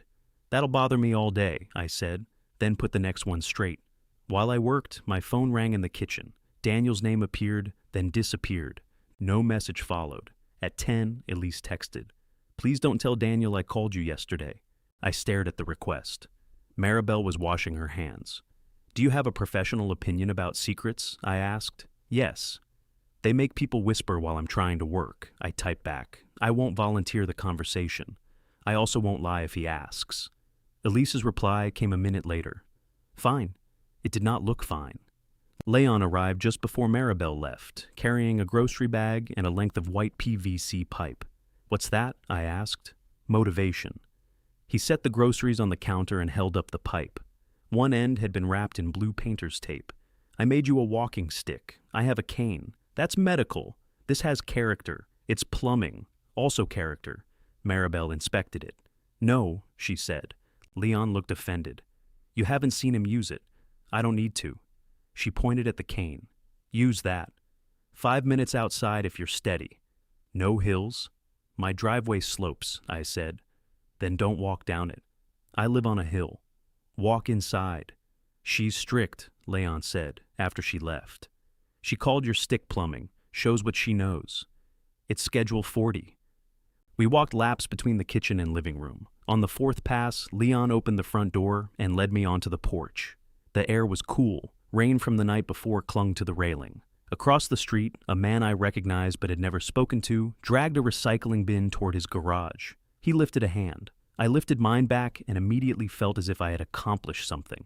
Leon leaned against a porch post. "So? So what? Did you send the money?" "No. Did you answer?" "Yes." He waited. "I told Daniel I'd sit down with him and Elise. That's sensible. He said he didn't need an audit. That's also sensible if his finances are a disaster. He says it's temporary. Temporary things still have paperwork." I moved to the porch chair and lowered myself carefully. Did I make him like this? Leon looked out at the wet street. "That's a large question for before lunch. You've never let timing stop you." "No, you didn't make Daniel lie or miss your surgery. I taught him I'd cover things." "You did. I helped with the house. I remember. I wanted them to have something good." Leon nodded. "You also like fixing things because broken things don't argue about how they feel. Have you and Paula formed a union?" "She pays dues on time." I rubbed the heel of my hand over my thigh. "What should I have done? About the house? Any of it?" Leon shrugged, maybe less. "That's useful. You want me to tell you there was one exact moment where you could have turned left and raised a different man? I don't know that. Daniel's almost 40. At some point, he's not the final draft of your parenting." He went inside and returned with my water.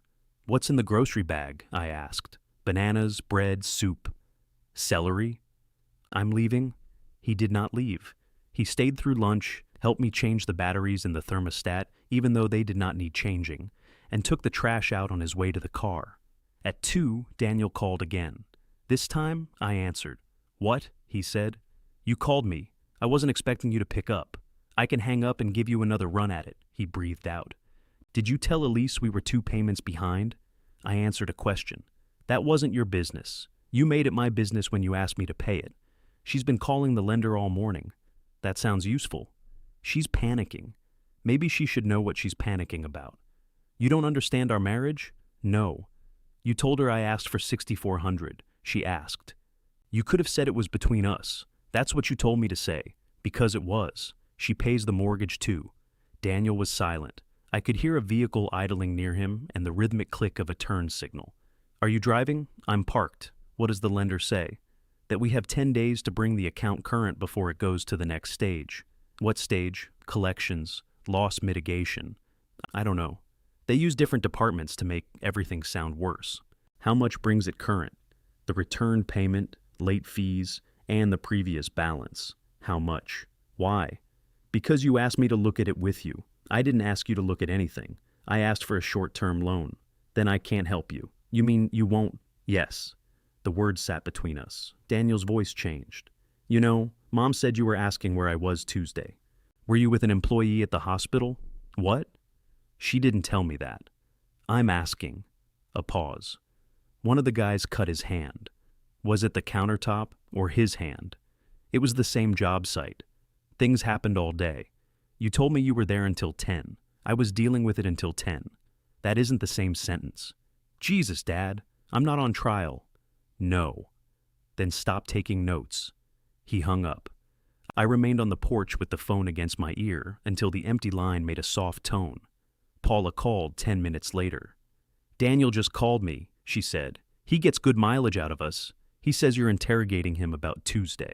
I asked one question. He told me yesterday that he spent most of the day at the hospital with an employee who got hurt. He told me he was dealing with cracked countertops. Paula went quiet. What exactly did he tell you? I asked. That a worker had an accident and needed stitches. Daniel said he couldn't leave him alone. He told me the crew was standing around because nobody would make a decision. Maybe both happened. Maybe. Neither of us believed the coincidence enough to defend it. What did he tell Elise? Paula asked. I don't know. You should ask her. She asked me not to tell him she called. For God's sake, I said I wouldn't lie.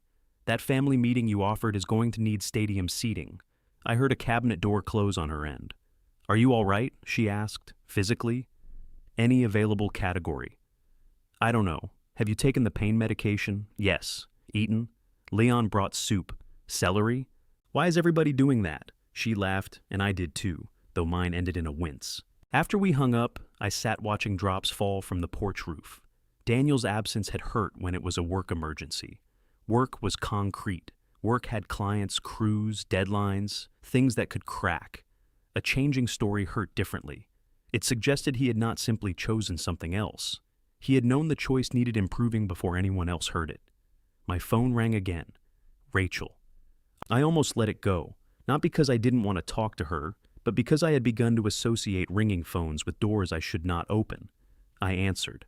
Hi. Mom told me about Daniel, she said. Which part? That appears to be the problem. I smiled despite myself. How are you? Better. Do you have help? An aide comes in the morning. Leon has taken control of groceries. Mom said she brought dinner. She announced she wasn't staying.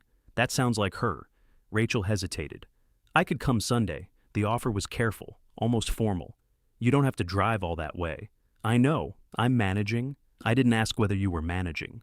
I looked through the screen door at Leon's ridiculous PVC pipe leaning against the wall. The old answer was ready. Save your time. I'm fine. Don't make a special trip. I swallowed it. I'd like to see you, I said. Rachel said nothing for long enough that I wondered if the call had dropped. Then she answered, Okay, I'll come Sunday. I spent Saturday practicing how to stand up without making the noise of an old accordion.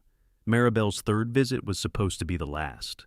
She watched me shower, change the dressing, and prepare oatmeal without dropping either myself or the oatmeal. You're steadier, she said. I've always been steady. You almost sat on the trash can Thursday. It was shaped like a stool. She checked my temperature and wrote it on the sheet.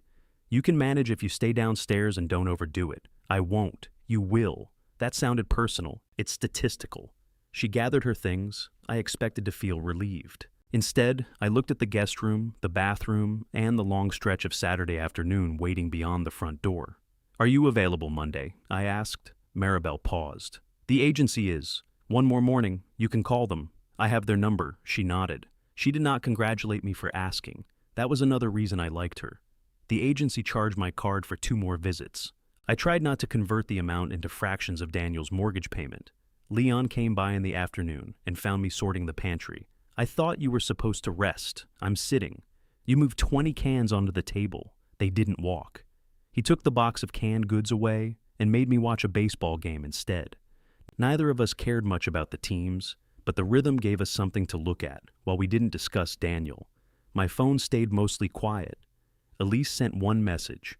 I'm sorry about yesterday. Everything is a mess, I answered. You don't owe me an apology. She did not reply. Daniel sent nothing. The silence I had wanted now felt less like control and more like waiting in an empty restaurant after closing. Rachel arrived Sunday at 11:40, carrying a paper bag from a bakery and 2 cardboard cups. She had my narrow face, Paula's gray-green eyes, and the habit of pausing inside a doorway as if she might still decide not to enter. Her dark hair was shorter than the last time I'd seen her, cut just below her chin.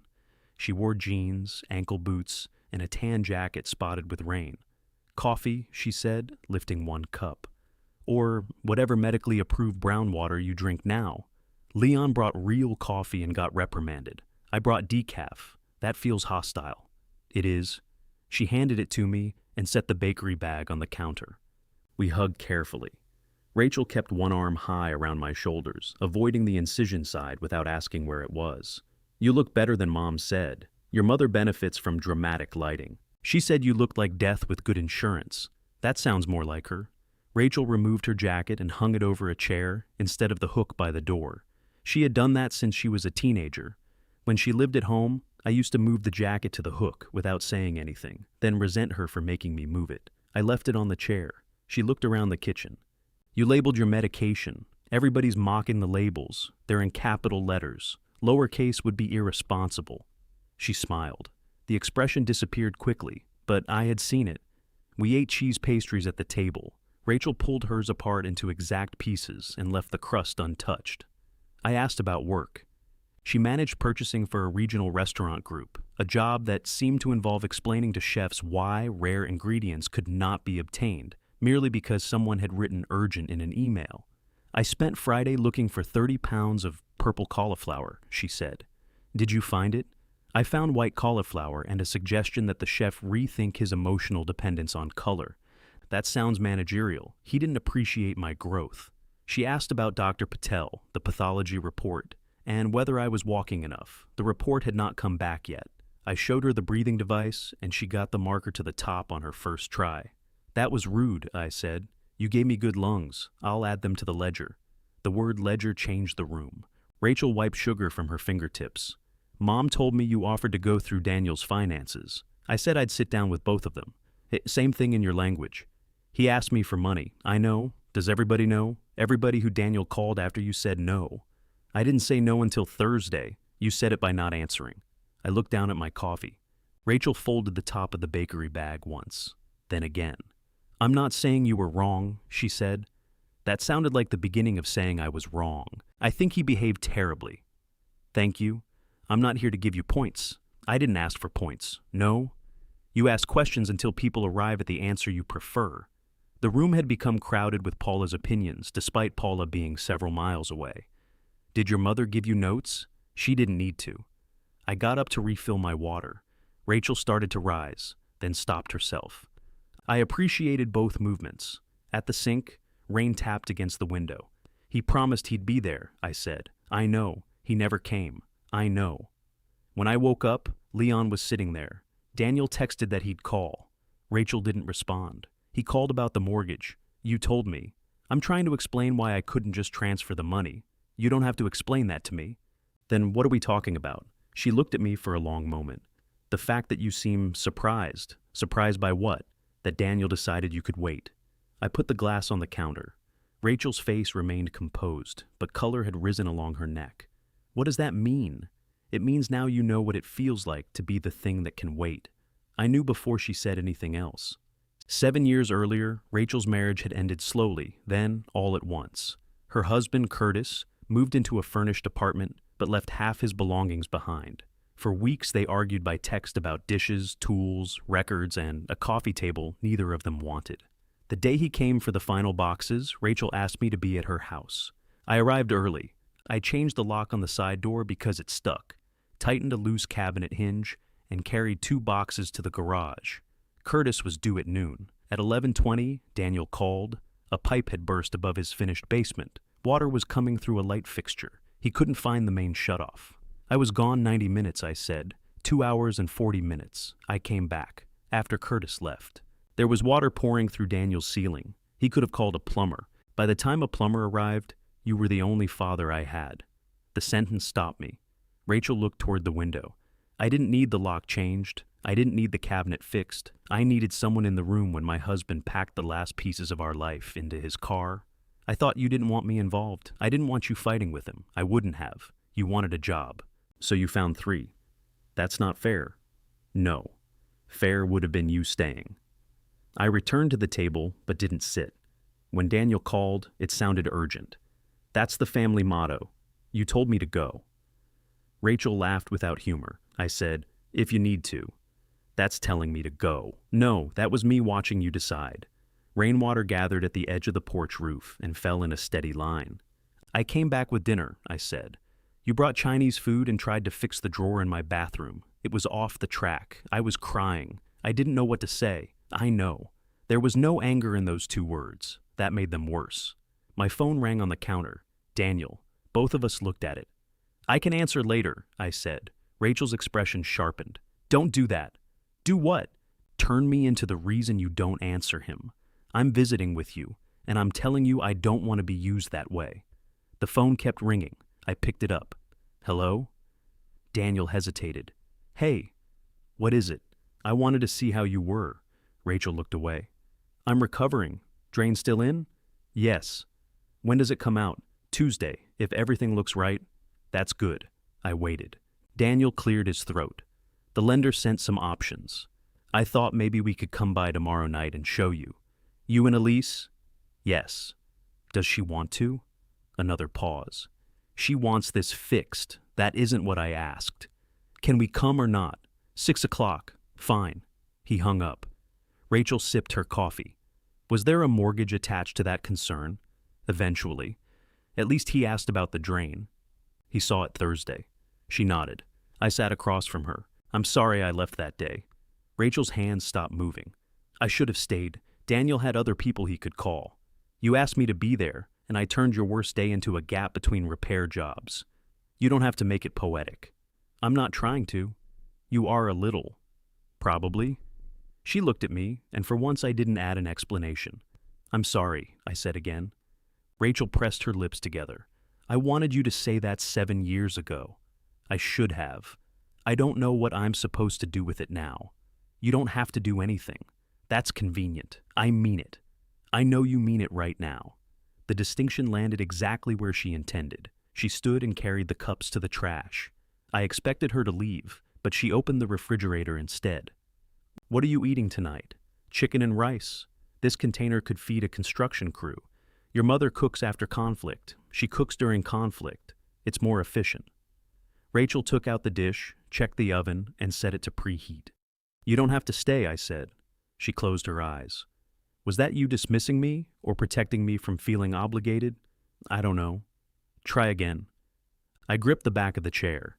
I'd like you to stay for dinner. Okay? We spent the afternoon without fixing anything. Rachel read on the couch while I slept in the recliner. When I woke, she was still there, her jacket still hanging over the chair. Before leaving that evening, she put the casserole back on the middle refrigerator shelf and wrote reheating instructions on a piece of paper. Her handwriting looked like mine. At the door, I said, "Can I come see you when I'm cleared to drive? We'll see." It wasn't forgiveness. It wasn't no. After her car disappeared down the wet street, I went inside and left her instructions exactly where she had placed them. Maribel found Rachel's reheating instructions the next morning and read them while waiting for the kettle. 325 degrees, she said. Your daughter believes in patience. She manages chefs. That explains the commands. The paper said, cover for 20 minutes, stir, add water, if dry. Underneath, Rachel had written, don't eat all of this at once. She writes like you, Maribel said. I write better, of course. She was removing the old dressing when Dr. Patel's office called. I nearly ignored it because the number came up as unknown, but Maribel pointed at the phone. Answer, you're very comfortable giving orders in my house. That's why you hired me. The nurse from Dr. Patel's office spoke in the careful, level tone medical people use when they know a sentence will divide your day into before and after. The final pathology is back, she said. The tumor was renal cell carcinoma, stage 1. Surgical margins are negative. I gripped the edge of the bathroom counter. So it was cancer. Yes, but it was confined to the kidney. Dr. Patel removed it completely based on the pathology. There's no indication for additional treatment right now. You'll have surveillance imaging, and she'll go through that schedule at your follow-up. Negative margins? Correct. I asked her to repeat it. She did. When the call ended, I kept holding the counter. Maribel stood behind me in the mirror, one gloved hand resting near the fresh gauze without touching it. Good news? She asked. They got it. All of it? That's what they say. She nodded once. Sit down before your knees decide how you feel. I sat on the closed toilet lid and laughed. The sound came out wrong, too close to crying, so I stopped. Maribel finished the dressing without comment. I called Leon first. He said, "Good," then cleared his throat and said it again. Paula cried for approximately 6 seconds and denied it immediately. "My allergies," she said. "In November? I'm allergic to medical vocabulary," Rachel answered from work. "They got it all," I said. She was silent, then asked, "Are you sure?" "Negative margins. Stage 1. "Oh, Dad." Her voice folded around the word in a way I had not heard for years. "I'm okay. Don't ruin it. Right. I'm glad," she said. "I'm really glad." After we hung up, I opened Daniel's contact. I could have called. Instead, I sent a group message to him and Elise. "Pathology is back. Cancer was stage 1 and confined to the kidney. Margins are clear. No more treatment right now." Elise answered first. "That is wonderful news. I'm so relieved." Daniel's reply arrived a minute later. "Thank God. See you at 6. I read the 3 words before the appointment twice. They were genuine. That was the trouble with Daniel. The concern was real. So was everything competing with it. At 5:30, I cleared the kitchen table. I moved the green medical folder to the counter and put out 3 glasses. Then I put away the legal pad I had placed beside my chair. I was not conducting an audit. At 5:50, Elise's sedan pulled up. She entered carrying a canvas tote bag filled with envelopes, file folders, and a laptop. "Daniel's behind me," she said. Her hair was tied back loosely, and shadows sat beneath her eyes. She hugged me carefully. "I'm so glad about the pathology. Me too. Did you call Rachel?" "Yes." "And your drain comes out tomorrow? If Dr. Patel likes me." "She probably doesn't. Competent people rarely do." Elise smiled, but her hands kept adjusting the straps of the tote. Daniel arrived at 6:10. He came through the back door, saw Elise's bag on the table, and stopped. "What's all that?" "The paperwork," she said. "I told you he only needed to see the lender options. You told me we were 1 payment behind. We've discussed this." "Not accurately?" Daniel looked at me. "Did you ask her to bring everything?" "No." "Your father didn't," Elise said. "I did." She began removing papers, mortgage statements, bank notices, credit card bills, a stapled packet from the lender with phrases highlighted in yellow. Daniel remained standing. "This is exactly what I didn't want." "I know," Elise said. "Then why are we doing it?" "Because what you wanted got us here." I pulled out a chair. "Sit down." Daniel gave me a look. "I'm not your employee," he said. "I'm aware. They probably listen." Elise made a brief sound that might have been a laugh. Daniel heard it. "Great, everybody's having fun." He sat. The lender packet offered several routes: bring the account current, apply to move missed amounts to the end of the loan, request a temporary payment reduction, or list the property before the situation worsened. None of it guaranteed anything. Every option required documents Daniel had delayed submitting. "How far behind are you right now?" I asked. Elise opened a statement. $11,842, including fees. Daniel said, "That makes it sound worse than it is." "It's a number," she replied. "You're including next month. Next month is in 9 days. The Langley draw is due this week." Elise turned toward him. "You said it was due last week. The client asked for corrections." "What corrections?" "Trim, paint touch-ups, final inspection items." "You told me the project was complete." "It is complete in the way projects are complete before clients make a list." I looked through the statement. "How much is the Langley payment?" $18,500. "How much of that is already owed to suppliers?" Daniel leaned back. "We're not doing this." Elise answered anyway. "At least 12. "Elise." "What?" he asked. "What about payroll?" I said. "I covered payroll." "With what?" Daniel rubbed his forehead. "A business card." Elise stared at him. "Which card?" "The Capital One. That card is paid off." "Was." She closed her eyes. The room grew quiet except for the refrigerator motor. "How much?" she asked. 2,300. Daniel looked at the table. 1,000, she said. "It's business debt." "You told me that account was closed." I said I wasn't using it. "You said it was closed. I didn't think I'd need it." Elise stood and walked to the sink. She placed both palms on the counter and stayed there. I looked at Daniel. "How long has the business been losing money?" "It's not losing money, it's cash flow." "How long?" "Some months are bad." "Elise?" She did not turn around. "He stopped paying himself regularly last winter. That doesn't mean the business is losing. What does it mean? I asked. It means I've been reinvesting. In what? Jobs, materials, a new estimator, marketing. The hotel proposal, Elise said. Daniel's eyes went to her. What hotel proposal? I asked. Neither answered. Elise turned from the sink. The Bellwether renovation. Daniel has been trying to get into the final bidding group since spring. That contract could change everything, Daniel said. How much have you spent pursuing it? Elise asked. You can't put it that way. I just did. Samples, plans, consultant fees, things you spend when you want commercial work. How much? He did not answer. Elise said, 7,000 that I know of. It's not wasted if we get the contract. Did you? The developer hasn't decided. Something about the way he said developer settled into place. I looked at him. Was that where you were Tuesday? Daniel's face became still. Elise looked between us. What do you mean? The day of my surgery. He was at the Morrison job, she said. Daniel said nothing. I kept my voice level. You told me the countertops cracked. You told Paula an employee was in the hospital. Were you at a meeting for the Bellwether? It wasn't just a meeting. That isn't an answer. Yes. Elise pulled out the chair across from him, but did not sit. What time? The presentation was at 11. My surgery was at 8. I was handling Morrison in the morning. Then I had to get across town. You said you were at the job site until 10 that night. I said I was dealing with it. You had dinner, Elise said. Daniel looked at her. The developer dinner? It was part of the pitch. You told me you were at the hospital with Frank. I turned toward her.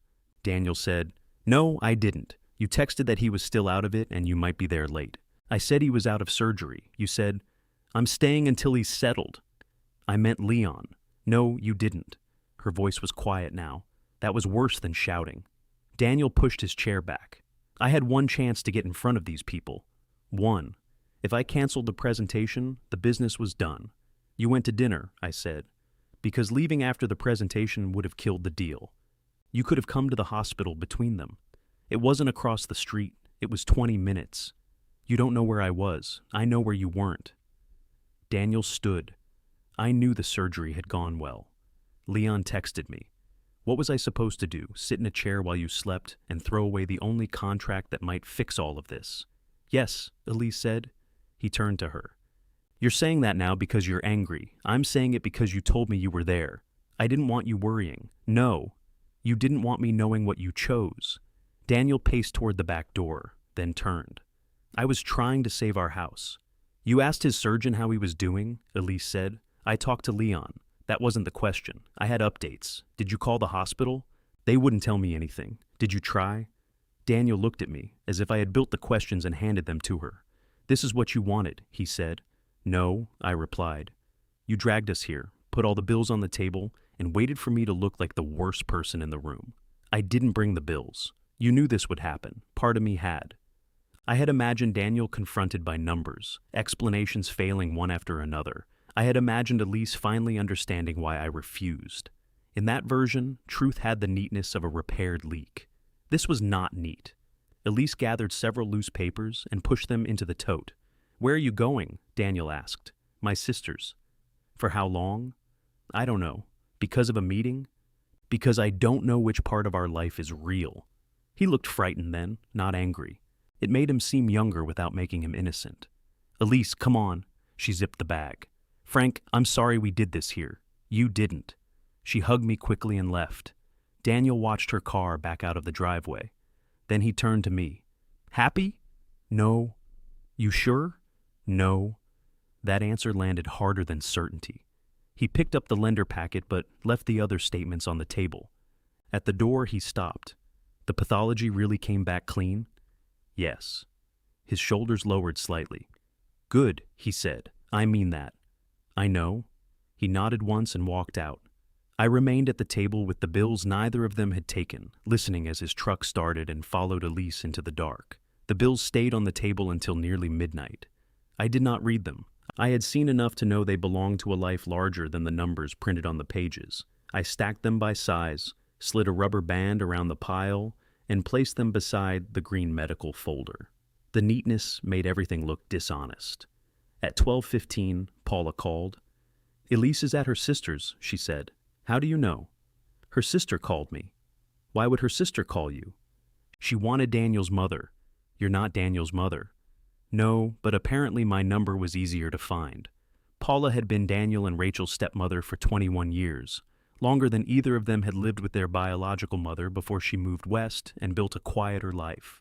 Paula never called herself their mother. She simply answered when people needed one. What happened? She asked. You heard the result. I heard that Daniel lied to Elise about where he was Tuesday. I did not hear how that came out over mortgage documents at your kitchen table. I explained the meeting. When I told her about the hotel presentation and dinner, she did not interrupt. That was how I knew she was angry. He looked me in the face, she said when I finished. He told me he was sitting with an injured employee. He told me countertops. Why didn't you tell me about the hotel? I didn't know. After you found out, that was 2 hours ago. You could have called and said what? Congratulations, we've identified the worst version. Paula exhaled. I defended him to you. You didn't know. He knew I didn't know. That's the point. I looked at the stack of statements. Don't call him tonight. I'm not calling him. You sound like you're putting on shoes. I'm taking them off. Paula. I said I'm not calling. A cabinet shut on her end, louder than necessary. I want to, she said, but I'm not. Good. You don't get credit for preventing a fight you helped start. I didn't ask Elise to bring the papers. You asked for honesty. Sometimes that arrives with luggage. I rested my head against the chair. I think part of me wanted her to find out. I know. He asked if I was happy. Are you? No. Then stop asking yourself whether this feels good enough to count as justice. What should I ask? Whether you can live with what you do next. After we hung up, I went to the kitchen for water. Daniel's statement sat beside my medical folder, his crisis and mine, squared up like two appointments waiting to be called. I opened my banking app. The balance in my savings account was more than enough to cover the amount he had asked for. I had known that all along, but seeing it turned the refusal into something physical. A few taps could take the pressure off the mortgage, pull Daniel and Elise back into the same house, and prove I had never intended to destroy anything. It could also put us exactly where we had been before, Tuesday. I closed the app. The next morning, Leon drove me to Dr. Patel's office. He brought the PVC walking stick and placed it across the back seat. I'm not using that. It's for emergencies. It's a pipe. All walking sticks are pipes if you lack imagination. At the clinic, Dr. Patel examined the incisions and repeated the pathology results. Hearing the words negative margins in person loosened something inside me that the phone call had not. Then she removed the drain. This may feel strange, she said. Doctors use strange to cover a wide territory. She cut the stitch, told me to breathe out, and pulled. The tube seemed several feet longer than anything that should have been hidden in my side. I gripped the edge of the table. Leon watched with open fascination. Don't, I said. I didn't say anything. Your face is narrating. When it was over, Dr. Patel covered the opening with gauze. No lifting more than 10 pounds. No driving while you're taking the prescription pain medication. Walk every day. When can I go upstairs? When you can do it without holding your breath or proving a point. Leon looked pleased. I like her, he said. I can recommend another surgeon. On the ride home, he asked how the family meeting had gone. Elise left. The meeting? Daniel? Leon was quiet for a moment. Because of the money? Because he lied about where he was Tuesday. He had a hotel presentation and dinner. The whole day? Most of it. And the countertop? May have existed. The injured employee? Possibly fictional. Leon turned onto my street. What are you going to do? Why does everybody ask me that? Because you always do something. I'm recovering. That may be the first time you've used that word accurately. Daniel's truck was in my driveway. He sat behind the wheel with both hands low on the steering wheel. When Leon pulled in, Daniel got out. He looked as if he had slept in his clothes. Leon glanced at me. You want me to stay? No. He kept the engine running. I mean it. I know. I'm deciding whether I do. Daniel waited near the porch. I'll call you, I said. Before the floor. Leon drove away. Daniel opened the front door for me, but did not try to take my arm. That small restraint felt deliberate. Drain out? He asked. Yes. Did it hurt? Only in every way available. He followed me to the kitchen. The stack of papers was exactly where I had left it. Elise forgot those, I said. I came for them. He picked them up, then stood holding the bundle. Did she call you? No, she won't answer me. She's answering somebody. Paula knows she's at her sister's. Of course Paula knows. She didn't call me to gossip. That's what this family calls it when the information is accurate. I sat down. Daniel remained standing until I pointed at the other chair. You look terrible, I said. Everybody keeps saying that in this house. Did you sleep? Not much. Eat? I'm not hungry. I took Paula's chicken and rice from the refrigerator. Daniel watched me struggle with the container. Give me that. I can manage. You're holding it against your chest like stolen property. He took it, spooned food into 2 bowls, and put them in the microwave. I already ate, I said. When? Yesterday. That's not how eating works. He heated both bowls anyway. We sat across from each other. For several minutes, the only sound was forks against ceramic. Did you send the lender documents? I asked. Elise started the application for temporary relief. Good.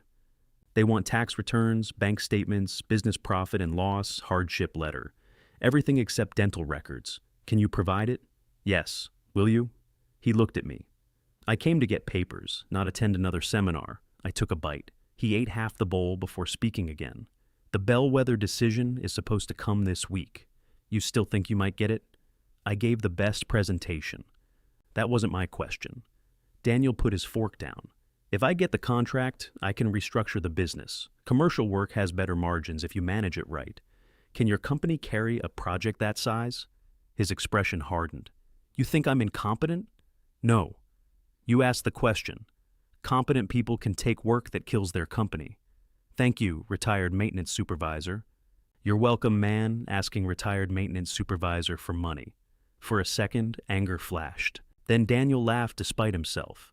It disappeared quickly. I thought you'd be asleep, he said. Tuesday? After surgery. I thought I could finish the presentation, get through dinner, and come by Wednesday. You promised Tuesday. I know. Why did you tell 3 different stories? Because the truth sounded bad. It was bad. I was trying to fix something. So was I when I left Rachel alone. Daniel frowned. What does Rachel have to do with this? Nothing you need to solve. He leaned back.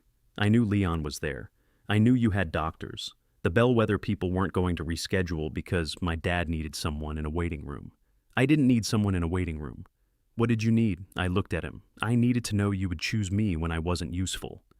His eyes moved away. The microwave clock said 1:18. I do choose you, he said. Sometimes. That's true of everybody? Yes. He rubbed his thumb along a chip in the bowl. I'm sorry. It was quiet and without decoration. I believed him. The belief did not repair anything. I'm sorry too, I said. For what? For wanting the truth to hurt you. Daniel looked at me, surprised. It did. I know. He pushed the bowl away. Could you loan us half? The question was almost gentle. No. His jaw tightened. I had to ask. You did. He stood and picked up the papers. What if we lose the house? I'll still be your father. That's not an answer. It's the only one I have. He left without slamming the door. I washed the bowls slowly, taking breaks when my side pulled. Then I called Rachel. She answered on the 4th ring. Everything okay? Yes. Pathology still good? As far as I know. What happened? Nothing happened. I wanted to ask how your purple cauliflower crisis ended. There was a pause. The chef used roasted beets. Did he survive? Barely. I smiled. Do you have a busy weekend next month? Why? I thought I might come see you if Dr. Patel clears me to drive. You mentioned that. I know. You don't have to visit because we had one difficult conversation. I'm not trying to earn anything. You probably are. Probably a little. Rachel sighed. I'll check my schedule. All right. And Dad? Yes? Thank you for calling when you didn't need something. After we hung up, I stood in the quiet kitchen with the phone in my hand. That evening, Elise sent me a message. I'm staying with my sister for a while. Please don't lend Daniel money because you think it will bring me home. It won't. I answered, understood. Before I could put the phone down, Daniel called. I considered letting it ring. Then I answered. His voice sounded distant. Bellwether went with another company. I'm sorry. Yeah. Where are you? At the house. Have you eaten? He laughed once. Is that what we do now? I don't know. He was silent, neither was I. Finally I said, You can come here. No, I just thought you should know. The call ended. I sat down and listened to the refrigerator run. There was nothing to fix, and for the first time, I stayed in the room anyway. The next morning, I expected Daniel to call and ask again. He didn't. Maribel made toast, checked my dressing, and declared that I was capable of surviving without professional supervision. That sounds less encouraging than you think, I said. It's not encouragement, it's discharge. She packed the blood pressure cuff. You have my number? The agency's number. Call them, not me.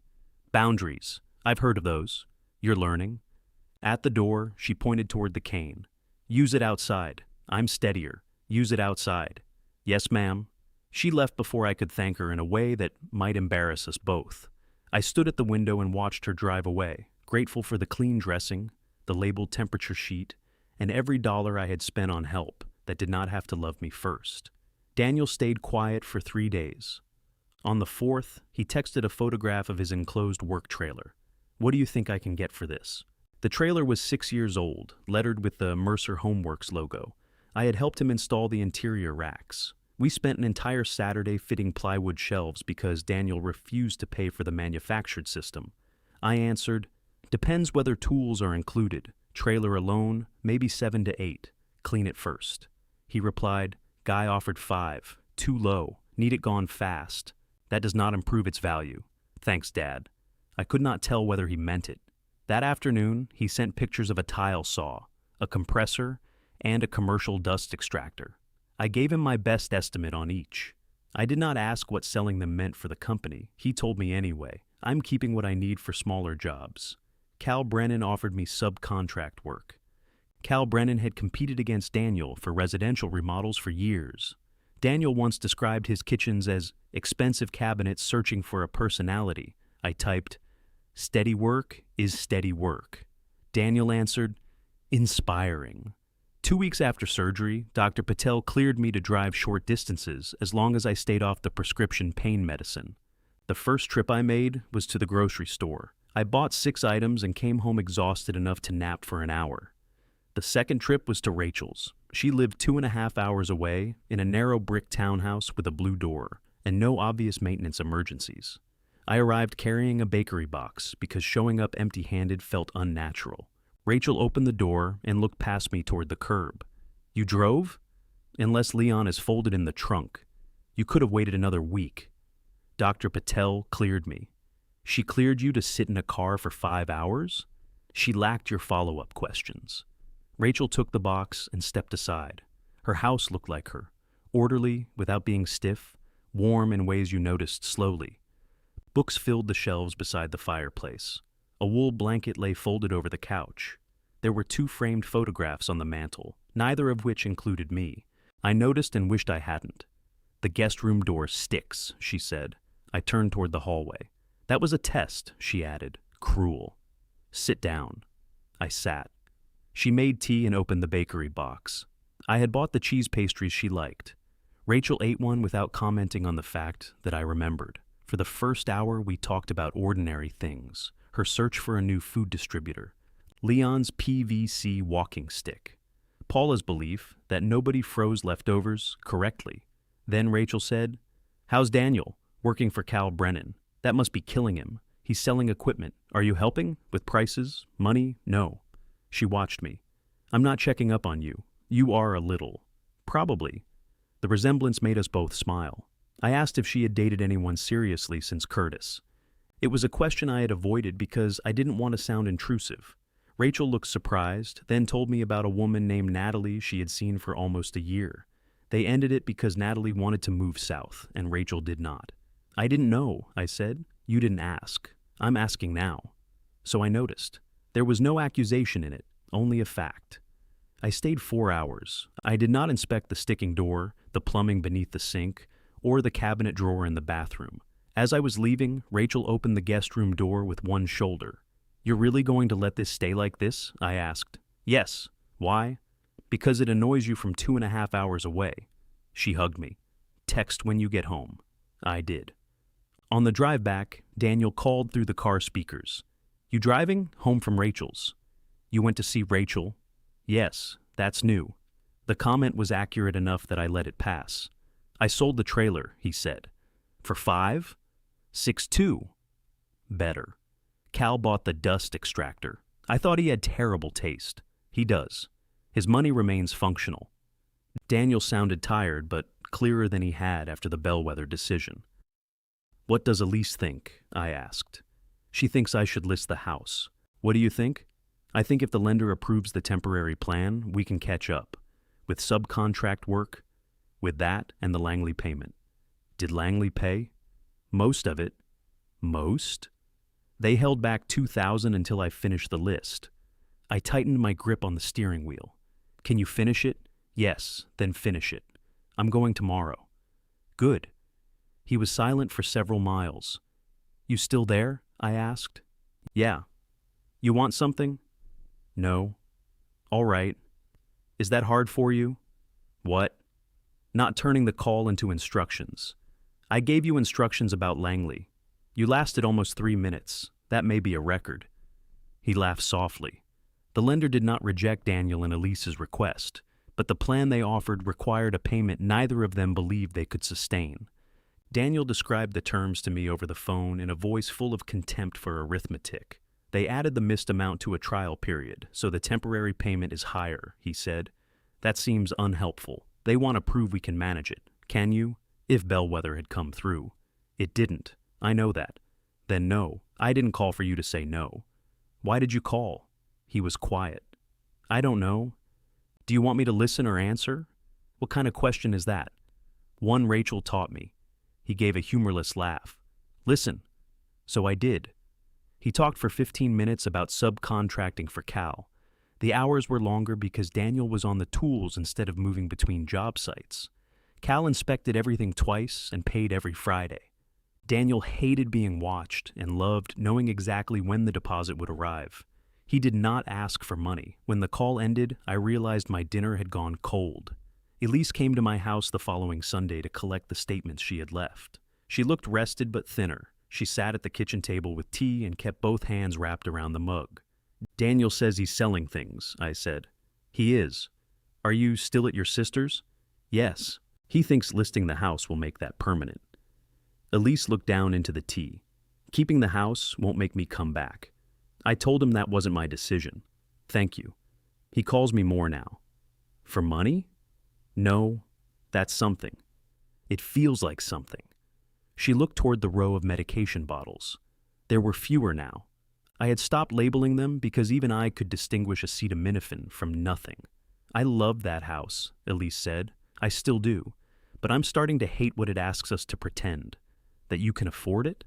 That everything inside it is fine. I didn't answer. The mortgage didn't break our trust, she said. The lies did. He keeps talking like selling will solve the wrong problem. He's frightened. So am I. I know. No, Frank. You understand his fear because it looks like a problem. Mine just looks like me leaving. I felt Rachel in the room then, though she was miles away. What do you need me to do? I asked. Nothing.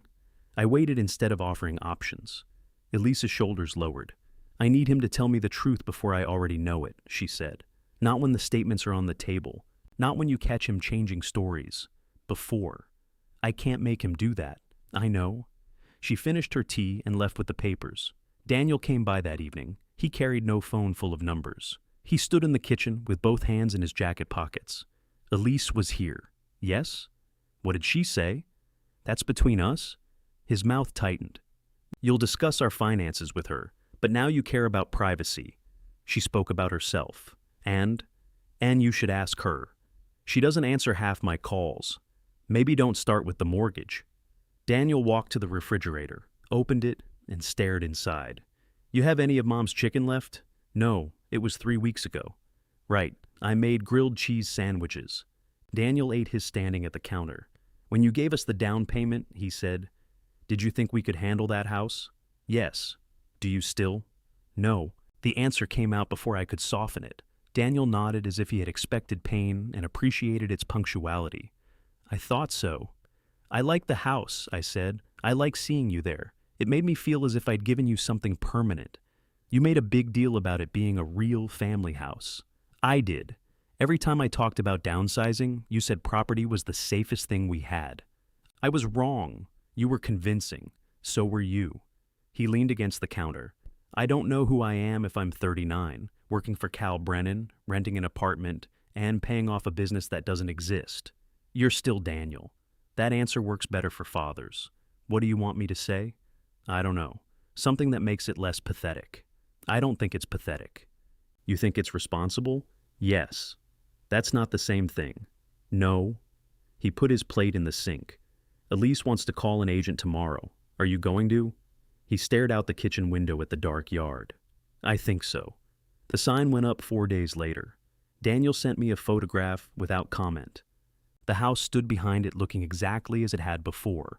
Broad porch, warm brick, tall windows reflecting a pale winter sky. I called him. It looks like somebody died, he said. No. What does it look like to you? Like you made a decision before somebody else made it for you. That sounds like something printed on a mug. It can still be true. He was quiet. Cal has a job tomorrow, he said. I should go. Go? Dad, yes, I've got tools all over the garage. I don't know what to keep. I can come Saturday. You're not supposed to lift. I can point. You've always been good at that. For the first time since the surgery, the joke did not sound like a debt. The garage was colder than the driveway. Daniel had set up 2 folding tables beneath fluorescent lights. One held tools he planned to keep. The other held tools he claimed he could sell, though half of them had drifted back and forth so many times that their category depended on where Daniel last set them down. I sat in a metal chair beside a space heater. This is insulting, I said. The chair? The supervision. You're 4 weeks out of surgery. I'm cleared to lift 10 pounds. That drill press weighs 200. I wasn't going to lift the drill press. You looked at it with intent. He handed me a roll of blue painter's tape. Blue means keep. Red means sell. What does no tape mean? I'm undecided. Everything has no tape. Now you understand the project. The garage smelled like sawdust, cold metal, and the faint chemical sweetness of construction adhesive. Shelves covered one wall. I had helped Daniel build them when he first bought the house, back when Mercer Homeworks owned 1 pickup, 2 ladders, and a circular saw that overheated if you looked at it impatiently. That saw sat beneath the table. You still have this? I asked. It works. It throws sparks. Those are motivational. I wrapped red tape around the handle. Daniel removed it. Sentimental value? Backup? You have 3 newer saws. One's corded, one's battery, one's track. And one's a fire hazard. He put the old saw in the keep pile. You said you were coming to point. I'm pointing out poor judgment. He went through the equipment 1 piece at a time. The larger saws could go because Cal supplied tools on his jobs. Daniel kept his personal hand tools, a compact compressor, 2 levels, and the cordless set he used most. He tried to keep every clamp. Nobody needs 43 clamps, I said. That sentence tells me you've never built cabinets. You don't build cabinets. I might again. There it was. I stopped pointing. Daniel picked up a bar clamp, squeezed the handle, and placed it in the cell pile. The back door opened. Elise came in carrying coffee and a box of donuts. Daniel looked at her. I didn't know you were coming. The agent needs the garage cleared for photographs tomorrow. It'll be cleared. I see that. She put the box on the workbench and handed him a coffee. He accepted it carefully. For the record, she said, I think you should keep the good clamps. Daniel looked toward me. Thank you. I didn't say all of them. He opened the donut box. This family has no respect for inventory. Elise wore an old green sweatshirt from Mercer Homeworks. The logo faded nearly white. I wondered whether she had chosen it without thinking. She began sorting paint cans near the wall. Daniel moved to help, then stopped when she did not ask. They spoke mostly about the house. The agent wanted personal photographs removed and counters cleared. There was a stain in the upstairs hallway that needed touching up. Elise had scheduled a cleaner for Monday. They sounded like colleagues dismantling a shared office. On the wall above the workbench hung the first wooden Mercer Homework sign. I had routed the letters myself. The edges were rough because I rushed the sanding, but Daniel had painted it navy and hung it in every workshop he'd used since. He took it down. Sell? I asked. Who would buy this? Somebody named Mercer with low standards. He rubbed his thumb across the raised lettering. Trash, he said. He carried it toward the bin, then leaned it against the wall instead. I did not comment. By late afternoon, the cell pile filled one side of the garage. Daniel photographed each item with his phone. Elise wrote down model numbers. I remained in the chair and discovered that pointing could become tiring if performed with enough commitment. When I stood to leave, Daniel handed me a small brass level. You gave me this when I started. I remember. It's not very accurate. It was accurate when I gave it to you. You gave it to me used. I tested it. With what? Another level. He smiled and put it in his jacket pocket. Elise walked me to the car. He seems better, I said. He's working. That helps. He's also furious half the time. That can help too. She zipped her coat. He keeps asking when I'm coming home. What do you tell him? That I don't know. Do you? No. I reach for the car door. Frank? I look back.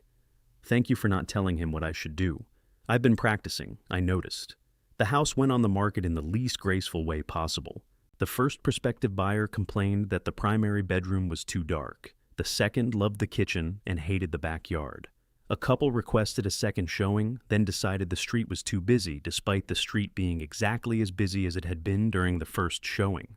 Daniel reported each rejection as if the buyers had insulted him personally. They said the laundry room was awkward, he told me over the phone. It is awkward. It's a laundry room. How elegant does folding underwear need to be? Maybe they have formal underwear. That's not a thing. Then your buyers lack imagination.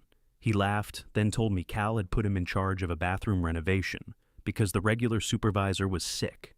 How's that going? I asked. On schedule. Budget? Cal's budget, so I sleep fine. You like it? I tolerate the weekly paycheck. You like it? I'm hanging up. He did not hang up. The lender's calls continued. The hardship application bought time, not relief. Every request produced another document, and every document exposed a debt Daniel had treated as temporary. He sold the drill press, the tile saw, 2 ladders, and most of the clamps. The old circular saw remained in the garage until Elise put red tape on it herself. Daniel sent me a photograph. Betrayal. I answered, she's protecting your homeowner's insurance. By the middle of December, I could walk 3 miles without stopping. The swelling around my incisions had gone down, and the only medication bottle left on the kitchen counter was acetaminophen.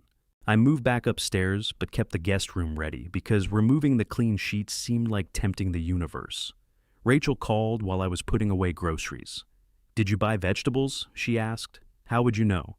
I know your diet. I bought carrots. Those last 3 months in the refrigerator. Not if you respect their journey. She told me Natalie had contacted her after nearly a year of silence. They had coffee. Nothing had been decided. I listened without asking what it meant or whether Natalie planned to move back. When Rachel finished, she said, You're being very quiet. I'm listening. It's unsettling. I can give advice. No. Then I'll continue frightening you. She laughed. Before hanging up, we chose a weekend in January for my next visit. Rachel did not say we'll see. The offer on Daniel and Elise's house arrived 3 nights later. Daniel came to my house carrying a printed sheet, even though the offer had been delivered electronically. He stood in the kitchen with snow melting on the shoulders of his jacket. They're 18 under asking, he said.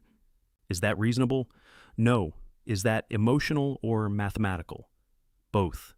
He put the paper on the table. The buyers wanted a quick closing and a credit for an aging air conditioning system. After the mortgage, selling costs, business cards, and overdue supplier bills, Daniel and Elise would have enough left for a rental deposit, moving expenses, and a modest cushion. Most of the down payment I had given them would be gone. If we accept this, he said, 6 years of equity disappears. Some of it pays debt. That's what disappears means. What does Elise think? She wants to counter $5,000 higher and accept if they refuse. That sounds clear. I'm not asking what she thinks. Then why are you here? He walked to the sink, then back to the table. If I keep the house, I need about $14,000 by the end of the month. Then I need to keep making the regular payment while I pay the cards. Can you? Not on what Cal pays. Can the business? There is no business unless I rebuild it. Are you rebuilding it now? No. Then what are you asking me? Daniel stared at the printed offer. I could feel the shape of his hope. $14,000 was more than $6,400, but still within the distance of a bank transfer. If I offered it, he could tell himself he had not asked. I said nothing. Do you think I should sell? He asked. What do you think? I came here for an answer. I know, you always have one, usually before I know the question. Can you do that now? No. He pulled out the chair and sat. The oven clock read 8:42. Snow tapped softly against the kitchen window. What does keeping the house cost besides money? I asked. Daniel looked annoyed. I don't know what that means. Yes, you do. He folded the offer once, then flattened it again. Elise. What about her? She thinks I care more about keeping the house than getting her back. Do you? No. The answer was immediate. What else? I asked. My business. That's already changed. My name was on it. Your name is still yours. That's easy for you to say. Yes. He looked down. I haven't slept through the night in months. Every truck slowing down outside sounds like somebody coming to take something. I stopped opening mail because the envelopes made me feel sick. What else? You. I waited. Daniel's mouth tightened. I skipped your surgery because I thought Bellwether would save the company, and the company would save the house. And if I saved the house, everything else I'd been lying about would disappear. It wouldn't have. I know. He rubbed both hands over his face. I knew before dinner that Leon was with you. I knew you were out. I could have left. But if I came to the hospital, then I'd have to admit the presentation was over, and I'd made the wrong choice. So you stayed, I stayed. Then I called you because the mortgage hit the account. And even after all that, I expected you to make it not matter. The kitchen was very still. I can't make it not matter, I said. I know, I'm sorry. For not sending the money, for helping you believe rescue and love were the same thing. Daniel looked toward the green folder, still sitting near the coffee maker. I had stopped using it, but I had not put it away. What if I sell and Elise still doesn't come back? He asked. That could happen. What if I take the steady job and I'm still the guy who failed at his own company? That could happen too. You're terrible at this now. I'm trying something different. He laughed, but tears had gathered in his eyes. He wiped them away with the heels of his hands. I thought you'd say I told you so. I helped you buy the house. What would I be telling you? That I ruined it. You did some damage. So did you. So did I. He picked up his phone and called Elise. She answered after 2 rings. I'm with Dad, he said. I could not hear her response. I think we should counter the 5 and accept if they don't move. Another pause. No, I'm not sure. He looked at me. But I don't think keeping it is worth what it's costing. He listened. Okay, he said. Send it. When he ended the call, neither of us spoke. I put water in the kettle. Daniel remained at the table with the offer in front of him, looking at the page that would end one version of his life. The buyers came up 3,000. Daniel and Elise accepted. Acceptance did not feel like relief. Daniel sat at my table while the kettle whistled. I poured water into 2 mugs and watched him sign the electronic documents on his phone. Each signature produced a green check mark. That's it, he said after the last one. That's the counteroffer. I know. You can still drink tea without selling anything else. He looked at the mug. What kind? Whatever Rachel left. It smells like a candle. Drink it respectfully. He took a sip and made a face. For the next 3 weeks, the sale gave Daniel new things to worry about. The inspection found a loose porch railing, 2 outlets without proper protection, and a furnace old enough to have opinions. The buyers wanted repairs. Daniel wanted to perform every repair himself at midnight. Cal refused to give him time off. You work for me now, Cal apparently said. That means somebody else gets to disappoint the customer. Daniel repeated the sentence to me as if it were proof of a hostile workplace. He's right, I said. He enjoys being right. You have that in common. Elise hired an electrician for the outlets and a heating company to service the furnace. Daniel tightened the porch railing on a Sunday morning, while I sat on the steps holding a box of screws. You could hand me one, he said. I'm medically restricted. You drove here. Driving requires very few screws. He came down the ladder and took the box. The porch was bare. Elise had already packed the chairs and the planters. Without them, the house looked larger and less welcoming. You remember the first Thanksgiving? Daniel asked. You dropped the turkey. I did not drop it. You caught it against your shirt. That's different. It had a handprint. People ate it. Paula ate the outside pieces. She lacks courage. He tested the railing with both hands. It held. Inside, boxes filled the dining room where that turkey had been served. Elise knelt near the built-in cabinet, wrapping wine glasses in newspaper. She and Daniel could spend an hour working in the same room now, but every conversation had the care of two people carrying glass. "Keep or donate?" she asked, holding up a set of linen napkins. "Keep," Daniel said. "Where?"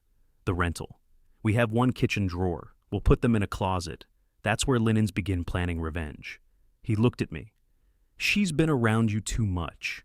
Elise folded the napkins into a box marked dining. They had signed a lease on a 2-bedroom duplex across town. The second bedroom was supposed to be Daniel's office. Elise told Paula privately that it could also be Daniel's bedroom if honesty turned out to be temporary. She did not ask me whether she should move with him. Daniel did not ask me to convince her. Those were improvements nobody celebrated. Paula arrived with sandwiches at noon. She put the bag on the counter and found Daniel in the hallway carrying framed photographs. "Put those down," she said. He obeyed. I expected anger. Paula had spent weeks storing it carefully, which usually meant the eventual release would have architectural significance. Instead, she said, "Did an employee go to the hospital the day of Frank's surgery?" Daniel looked toward me. "Don't look at him," Paula said. "He didn't tell me what to ask." "No." "Was anyone injured?" One of the stone guys cut his palm. "He didn't need the hospital." "You told me you stayed with him." "I know." "Why?" "Because it sounded better than a business dinner." "It did not." "I know that now." Paula's face tightened. "I defended you." "I know. You used a man who didn't exist to make me help you lie to your father." "I'm sorry." "Don't do it again." "I won't." She studied him for another second, then pointed to the photographs. "Where are those going?" "Rental." "Good. Your father gave me 3 copies of that fishing picture, and none of you look happy." "It was raining," I said. "It was vacation," Paula replied. "We were required to pretend." She handed Daniel a sandwich. That was the end of the confrontation. Not forgiveness exactly. Paula believed apologies were judged by the behavior that followed them, and saw no reason to ruin lunch while waiting. The sale closed on a gray Friday morning. Daniel and Elise went together. I did not. There was nothing useful I could do in the room, and I was learning that presence did not require inserting myself into every difficult chair. They stopped at my house afterward. Elise carried a folder. Daniel carried the old wooden Mercer Homeworks sign from the garage. "Couldn't throw it away?" I asked. "No." "Good." I didn't say I was keeping it. He placed it beside my workbench in the basement. "You're storing it here, temporarily. All disasters are temporary when they arrive." He gave me the house key. "What am I supposed to do with this?"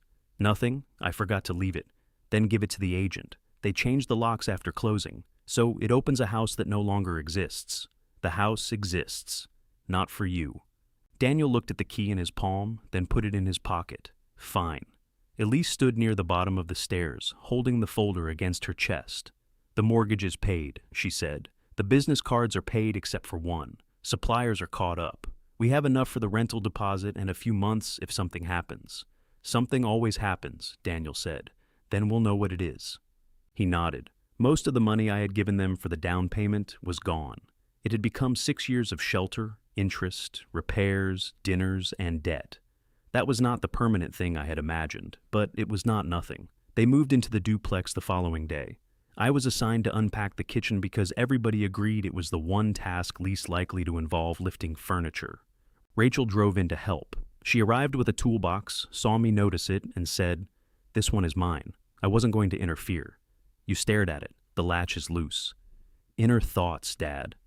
The duplex had low ceilings, clean white walls, and a narrow staircase that turned sharply at the top. The kitchen table barely fit beside the window. When the moving crew brought in Daniel and Elise's dining table from the house, it blocked both the refrigerator and the back door. Daniel stood with his hands on his hips. We measured. "You measured the room," Elise said, "not the path around the table. We can turn it. We can remove a wall." I looked at Rachel. "Don't," she warned. They sold the large table online that afternoon and bought a smaller used one the next week. Daniel complained that it wobbled. Elise folded a piece of cardboard under one leg and told him he could repair it after they finished talking about the $23,000 credit card. He repaired it 2 days later. They did not return to their old marriage simply because they changed addresses. Elise slept in the second bedroom for the first month. Daniel gave her access to every account, including the one he used for subcontracting deposits. Once a week, They sat at the small table and opened the mail together. The first time Cal held back part of Daniel's pay because a client disputed a change order. Daniel called Elise before the deposit arrived. She later told me that the amount was manageable.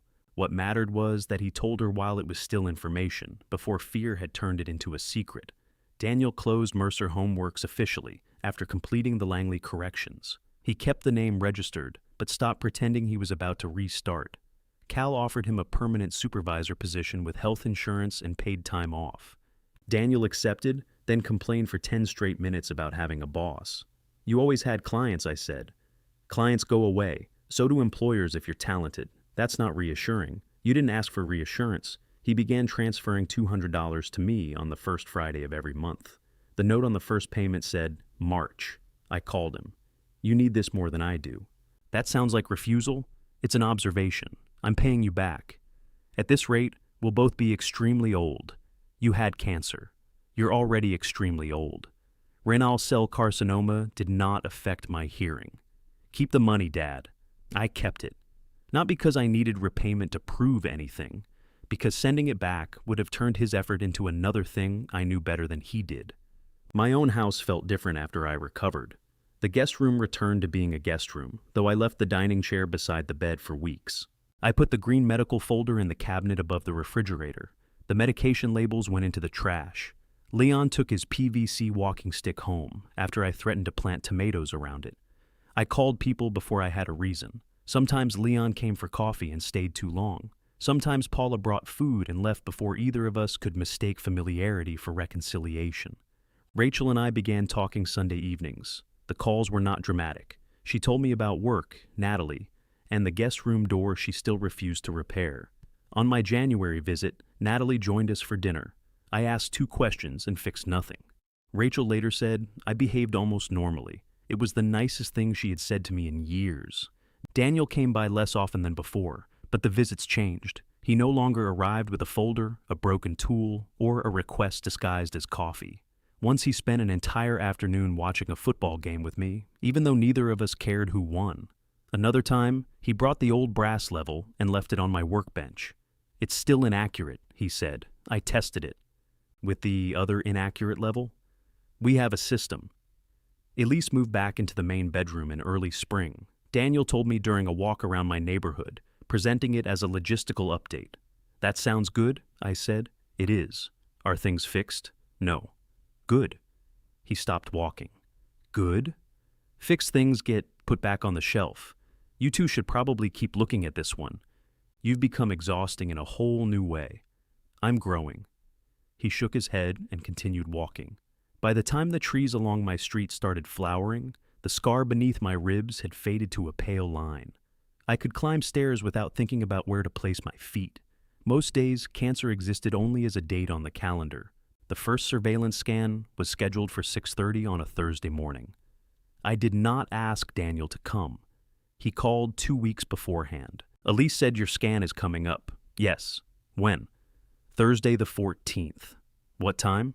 6:30. "I can drive you." "Leon can." "I know Leon can." "You have work. I have paid time off. Apparently it's one of the benefits of surrender. You don't need to use it." Daniel was quiet. "Dad." The old answer rose automatically. "I'm fine. Don't rearrange anything. It's only a scan." I looked at the empty space on the counter where the green folder used to sit. "If you're here by 6, I said. "I will be. 6 means the number, not the general period around it. I know how clocks work. That hasn't always been obvious." He laughed. At 5:43 that Thursday morning, headlights moved across my living room wall. Daniel knocked instead of walking in. I opened the door. He held 2 coffees and wore a dark jacket over his work shirt. "You're early," I said. "There's no prize?" "There should be. Hospital coffee is an act of violence." He looked at me. I had forgotten those were his words. "Yeah," he said quietly. "It is?" He handed me a cup. On the drive, he did not take a work call. His phone rang once while we waited at registration. Cal's name appeared on the screen. Daniel silenced it. "You can answer," I said. "I told him I'm unavailable until noon. What if something cracks?" He employs people.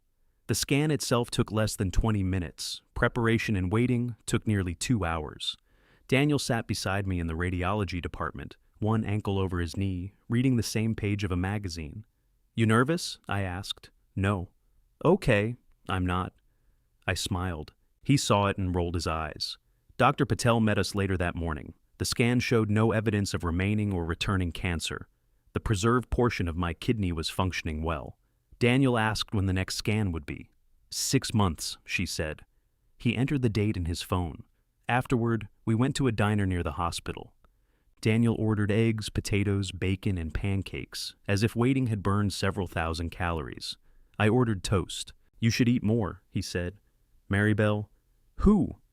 "My home health aide. You sounded like her." She was right. We sat near the window while traffic moved through the wet morning.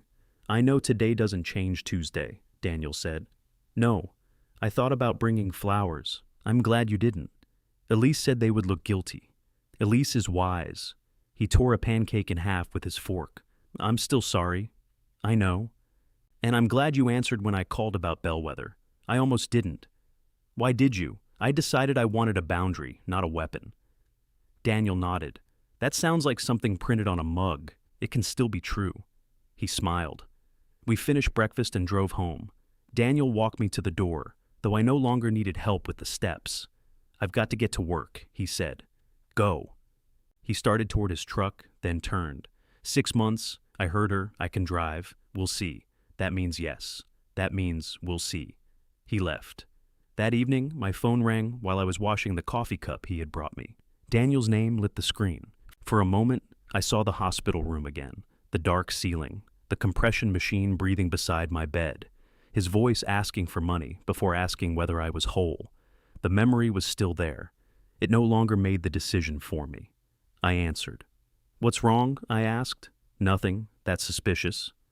"Elise made too much pasta." "Celery?" "No celery. We have standards now." I dried my hands. "What do you want?" "Dinner.